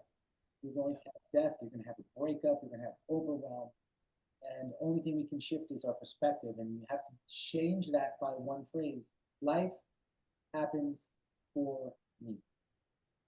When you believe that life happens for you, not to you, when you break up with that girl, you believe that so we can meet the future wife. When you have a death in your family, it's to teach you resilience and how to overcome it so you can share the story with someone else. When you go through a tragedy, whether it be any kind of emotional abuse, that's so you can dig yourself out of it and develop resilience. Yeah. You are not a victim. You are just a part of an experience. Your goal in life is not to win, it's to gain the experience. Yeah. If your goal in life is to win, you will lose a lot of the time. If your goal in life is to gain an experience, you will win every time. And when that experience happens, it happened for you, not to you. That's great, man. I love that. Well, let's go one last kind of thing before we wrap this up. It's going to be kind of similar, but that was an awesome question, James, and that's definitely going to help a lot of people I know when they watch this. We'll start with you, Tim, and then we'll go to Jason, and then Tony, you can finish this off. But, in regards to your legacy, when, let's say it's at the end of your life and it's done, what do you want to have left in regards to your footprint? Because they say that you die twice in this world. Once when you take your last breath, and once when someone speaks your name for the last time. And that's all based upon whatever you left with everybody. It could be just within your family, or it can be in a grander scale, right? I think both are just as important. So we'll start with you, Tim, and we'll go from there, my friend.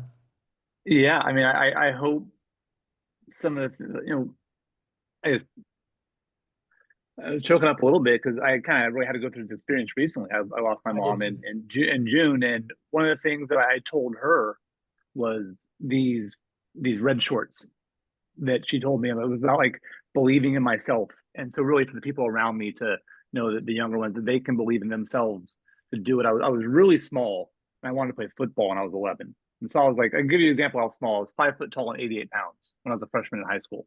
That's about me, man. Yeah, you know what I mean? So she, I wasn't getting noticed. I was very fast as like a sprinter. I was like the fastest in my class, more or less. They're good and all that stuff, but wasn't getting noticed. And so she went to the store, got me a pair of red shorts to put on. And she was like, I didn't know, and I'm doing it. And she just said, wear these tomorrow, right? And then right away, the coaches at that practice were like, okay, at that age, around 11, the sixth grade team, I'm like, all of a sudden I'm on the varsity team, and I'm like the running back now.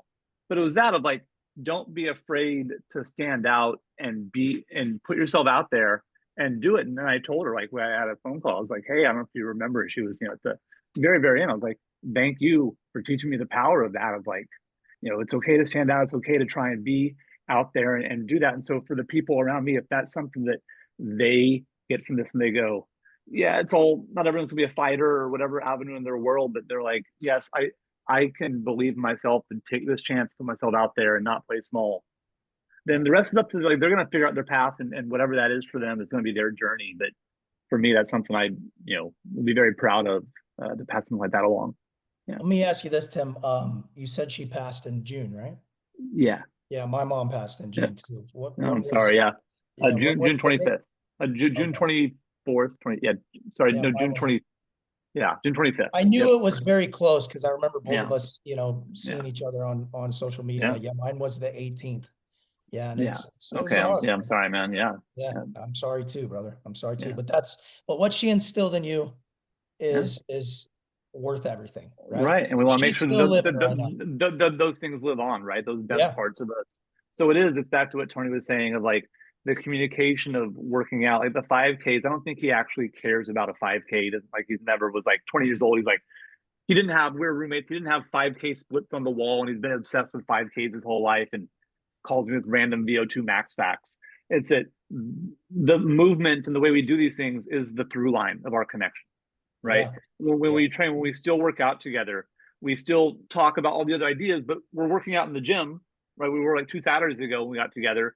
We're still brainstorming ideas, but the through line is the movement and connection. It's a safe place. It's not, not a safe place, but it's like meaning a place where we walk in and we're like, here's who I am, and everything lines up, and then all the connection comes from that.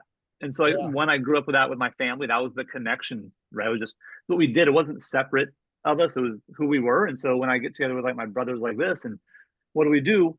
I don't hang out with people that like I can't do that stuff with, and I just Yeah. don't know how to communicate at a core level. So passing those things on really are important and valuable to me, because that has been the basis of like problem solving and connection for my life. You know? Yeah. Thank you for sharing that story, man. That was Yeah. great. Very inspiring. Yeah. Makes me want to choke up too. So Yeah. I got you, man. I got you. So Jason, what you got, man? I would say first and foremost that I'm remembered as a good son, husband, father. I think that's my primary thing. On top of that, I would say hopefully I've been some type of positive impact or inspiration. And I'll say it like this: it's okay to be selfish. We have to be selfish. Because if we want what's best for ourselves, we're going to have to we should do certain things, take certain risks, feel guilty about some things. But there's good guilt and there's bad guilt. I wrote about this the other day of uh, when I got back from a conference this past week, and I've been traveling a fair amount. But again, I always ask, what do you want? I want to create this life. I want to create this business. At the same time, I need to learn. I need to inspire. And then my daughter wrote this letter on her door when I got home, and it said, "I wish you didn't travel this much. I miss you. I did well in my basketball game." Um, and I had guilt, but it's good guilt because it's getting her to understand that in order for daddy to succeed and to create a life for our family, there are certain things that I need to do. And then hopefully as time goes on, I don't have to do as much because I can reap on the benefits. But with that being said, being selfish and then showing people that uh, it's okay to do so if that's what you want in life, and to be able to inspire others that you don't have to, like I said, you don't have to fit with the pack. You don't have to do everything that everyone else does. If you do what everything, if you do everything that everyone else does, you're just going to be just like them. And there's a reason why there's only a small number that succeed. Yeah. And No, to it's I yeah. love how you said the selfish comment, because I do think about that a lot. Because what do they say? Put your gas mask on before you put somebody else's if the plane's going down, Mm-hmm. right? Yep. You are Yep. of no help to anyone around you in a positive aspect if yourself is not intact. And that's mentally, physically, emotionally, everything. Mm-hmm. So that unless you are either working towards the best version of yourself or working in the best version of yourself at that moment, then you are of no good to anybody that is close to you. And so that I couldn't agree with you more. So thanks, Jason. I want to give you a reframe on that too for both of you guys. I totally agree with you. You can't pour from an empty cup. You have so when you're away, you were away to grow yourself, and the more you have, the more you have to give. And what Yeah. happens is like it's the same. I don't want to be. I'm so addicted to growth, and so are these guys, and because I don't want to be giving the same damn advice that I know, Dad. I need a new perspective. I need a new light. I need to be able to shape to grow myself over. Because if I'm not growing, I'm on my path to death, right? Yeah. So yeah, but I agree with you on that, guys. As far as I'm concerned, I think that whether you remember my name or not, it's irrelevant to me. What I do, I know that I have a positive impact on this world just based on the butterfly effect. I have a mission in life, and that's to give parents and kids the tools to know that they're enough. So how does that form? And I've done that through impacting many lives through individually, through storytelling, through advice, through, our foundations of like one of my biggest missions right now is to give kids fundamental social skills because they're being robbed from us because of electronics. And whether or not you remember that I taught it to you, because I'm going to teach it to my daughter and she'll teach it to somebody. And then all I'm doing is having this ripple effect of a positive impact, because I could do the same thing with alcoholism or abuse. Yeah. Choose to have the positive impact that will ripple into it. And whether or not you remember my name, I could care less. But I know that I'm going to do good now because it'll affect me. I love it, man. That's phenomenal. And you know what I'm realizing too is like there's a lot of Eastern philosophy in a lot of the things that we're saying, right? And you know, when you look at that Eastern philosophy and how that carries over into martial arts, again, we're just going right back to that foundation that we've all, you know, had instilled in us at a very young age. It's blossoming, right? So, um, this has been an awesome talk, man. What do you got, Tony? Sorry to cut you off. All these people have done this for thousands of years, and we did not reinvent it. Whether it be Stoicism or Eastern philosophy or religion, they had it figured out.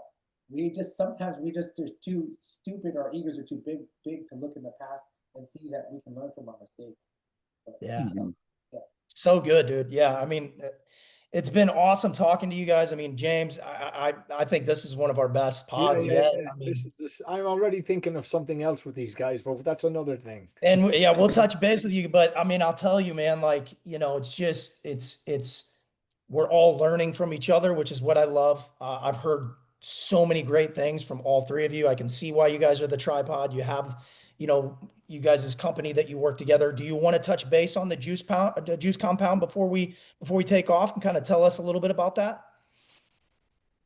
Yeah, we'd love to. Yeah, so basically, it's a really unique way of getting each of the pieces that are, you know, the superpowers of each of us together in a way where we complement each other and not step on toes. Where I'm like, well, listen to how I want to do mine. So, you know, we have the person here, we have the people, and we can all kind of shout in the same direction. Our voices are louder, our impact's greater, right? So we really focus a lot, especially this place to our career, I'd say, on the education around all these aspects we spoke on in martial arts. Obviously, specifically with Taekwondo's our background. We've all worked with lots and lots of individuals in martial arts, other sports, other avenues that we did, and we all kind of went that way with our professional careers for a lot of reasons. So that's what's really coming up for us is a lot more educational pieces around these parts. We talk about mindset, recovery, longevity, performance, aesthetics there for that. Not here's how to kick stronger. There's already experts out there that do that wonderfully. Our piece is a layer, think of it a layer or two, probably deeper of why does that matter? Like Jason and Tony said, how are you going to do it for years to come? How are you going to heal these injuries? How are you going to keep your body ready? What are regenerative therapies to use? What are mindset tools to do? What are the ways, like Tony's book, Whispers of Wisdom, that are the collection of stories that he told you that you can share with your class or school or students or families. There you go, right? Tony, Or Dr. send us a link to that, buddy. You Send that held up, a link to that. We'll put it up. you held up a book earlier also, Tony. There was a different book you had held up. Oh, that's my book. Dr. Hahn's book. Send us those links, guys, because we're gonna attach that in for sure. Yeah, exactly. Yep. And let me We ask got you 'em. this, Tim, are you guys gonna do anything out in SoCal area anytime soon? That's the plan. Yeah. We've been We're plotting right now. yeah, Okay. we have some stuff up in the pipeline. So Definitely get a hold yeah. of James and I. I mean, We'd love to come and love cover to talk. it. Yeah, absolutely. Yeah, we have. So Yeah, we'd love to. I mean, yeah, we're both, you know, in SoCal, obviously, and Tony's just a flight away. yeah. Tony, where are you, Tony? Say again? Well, he's Where in are you? Miami. He's in Miami. Oh, he's in Miami. Okay. Yeah. Oh, yeah, flight away. What's 5 hours? Yeah, Yeah. exactly. Yeah, do them all the time. Yeah, exactly. But that's what's coming up is really relooking. We've done things in the past of like based on Tony's kids fitness program, which really was so unique that combined the martial art aspects of with kids fitness. Right, kids fitness is so hard because there's no value in kids playing on a playground. Parents just go do it. Yeah. Or you get a coach who goes, everyone line up and shut up. These are the experiences we have. So what he did was combined sounds like martial arts, a character-driven, level-based fitness system that we created into a whole certification and program. So things on that side that are going to be on the educational, you know, avenue, I think, is where we're probably going to focus most of our attention here in this new season. But you guys can add anything you want there to say here also what you want to do with it too. No, I think it takes a unique we're taking a unique take on everything. Like I can talk about mobility, Tim can talk about recovery, Tony can teach you how to get your students to listen better. But it's really layering those skills, but also giving like the skills to do that, but also the internal skills to be able to execute it. Because that personal development, that mindset piece, if we're not exemplifying it, there's no way we can really genuinely give it to everyone else. Like James said, like there's people that can teach a punch, but to teach the nuances and the situations and why it's applicable to you, that's an art. Yeah. So we're Yeah. we're enabling people to actually treat it as an art, not just a technique at this point. Yeah. Which my goal is at the end of the day, whether it be our health, right, whether it becomes our mindset, or our body, we're trying to give them cheat codes, right? We're trying to let them, it's kind of like, I wish I would have learned this sooner. Like all the stuff that I'm doing right now, as far as the leadership position, teaching kids how to read a room is a big one, because I have kids that are on the spectrum and they can't tell how to read somebody's emotions. So what we do is we start to teach them that. What does this mannerism mean? And what do I have to feel that means? So what does that mannerism mean? That means that the kid is coming off as shy, correct? Yeah. So what do I teach this kid that is addicted to his iPad, or that's on the spectrum that can't read that? How do I teach them? I go, well, when you see that, what are they looking for? Somebody who's shy. They're looking for belonging and inclusion. Yeah. So we're like, we walk over to them, instead of saying, hey, don't be shy, we say, you know what?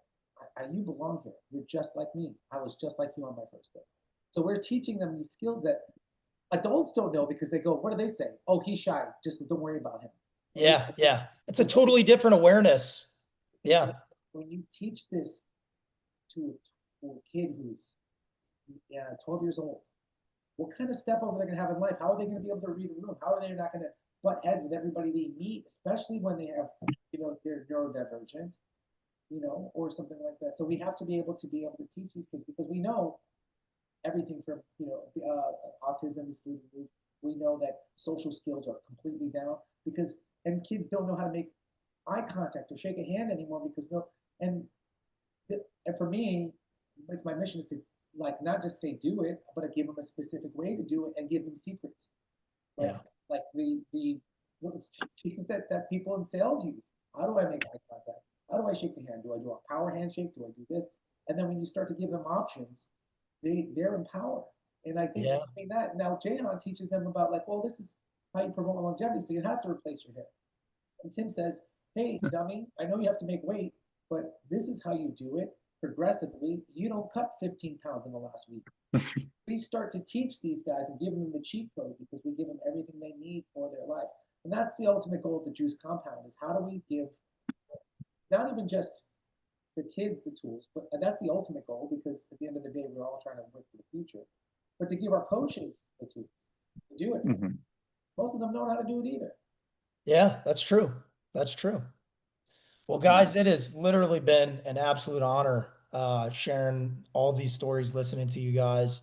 I would love to do it again sometime. I mean, I'm sure we could talk for hours in regards. We could talk for weeks in regards to this. I just want to say, I'm truly humbled to sit and share the screen with you guys. You guys are great people, great athletes, great human beings. And I'm excited to see what comes out for the future for you guys in regards to your company and everything else. And it's just awesome to see, and these are the type of people that you want to align yourself with, and me and James see it all the time is, like he said earlier, people will step on, their best friends to get where they want to go in this industry that we work in. And it's like, I'm sorry, I won't do that, and I think you guys embody that, so which it's amazing to see. So again, thank you so much for coming on, and I would love to have you guys on again. James, if you have anything to add, buddy? Tim, good to see you again. Jason, Anthony, nice to meet you guys. And I'd love that. I'd be just repeating what Zach just said, but the feeling's mutual. And yeah, I have a couple of ideas, but I'll talk with Zach and we'll be back in touch. Yeah, Do it, my man. Jason, you're in Pasadena, are you? Yeah. Where are you, James? I'm in West LA. Oh, Yeah. yeah. Yeah, and then I go to Monterey Park, Rosemead, every Sunday morning because one of my Sifus teaches Kung Fu at Rosemead Park. Okay. Raymond Wong, Mahjong Lohan, and Tai Mantis. I train with him every Sunday. Awesome. Yeah, Maybe we can grab some dim sum after. absolutely. Yeah. No, we ought to have him. We ought to have him come down to the gym sometime there, James. Come on over to the gym also. I'm here in West. I have this. Well, this is my small little office space, but I have a gym and a martial arts academy all over here. And yeah, I mean, there's a great the best Chinese. Oh, by the way, the best Chinese is not in Monterey Park. Where? Is in West LA on the It's corner. so good, dude. Really? Yeah. I brought every Chinese person I bring. And I bring them all. I bring Raymond Wong. I bring Benson Lee. I bring Ron Kwan. I bring all these older Chinese dudes love me. I don't know why. I'm talking about the 70, 80, 90-year-olds. They all really like me. They come, no, but on joking aside, they come to my academy, some of my Sifus. Sometimes I'll just get a bunch of, these Sifus, and some of them are not. They're just, because I've been to Asia a bunch of times. I love Chinese culture. I love Asian culture.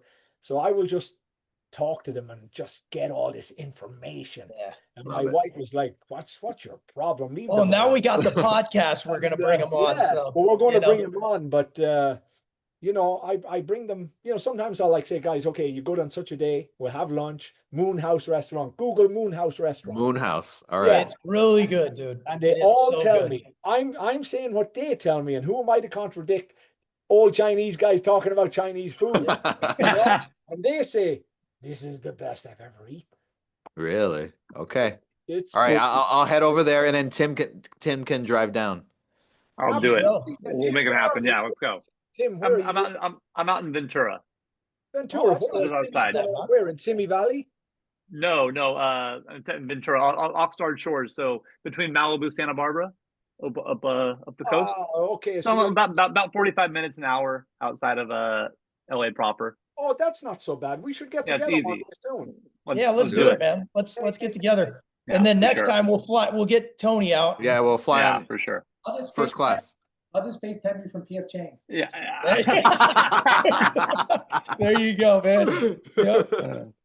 Well, hey guys, it's been an absolute pleasure, man. And I look forward to touching base with you guys again. And thank you so much again for coming on. And I'm looking forward to the future, man. So keep kicking ass at everything you guys do. And thank you for the opportunity, gentlemen. Appreciate you very much. Appreciate it. Thank you. Appreciate your time. Thank you. Thank you so much, guys. Have a good night.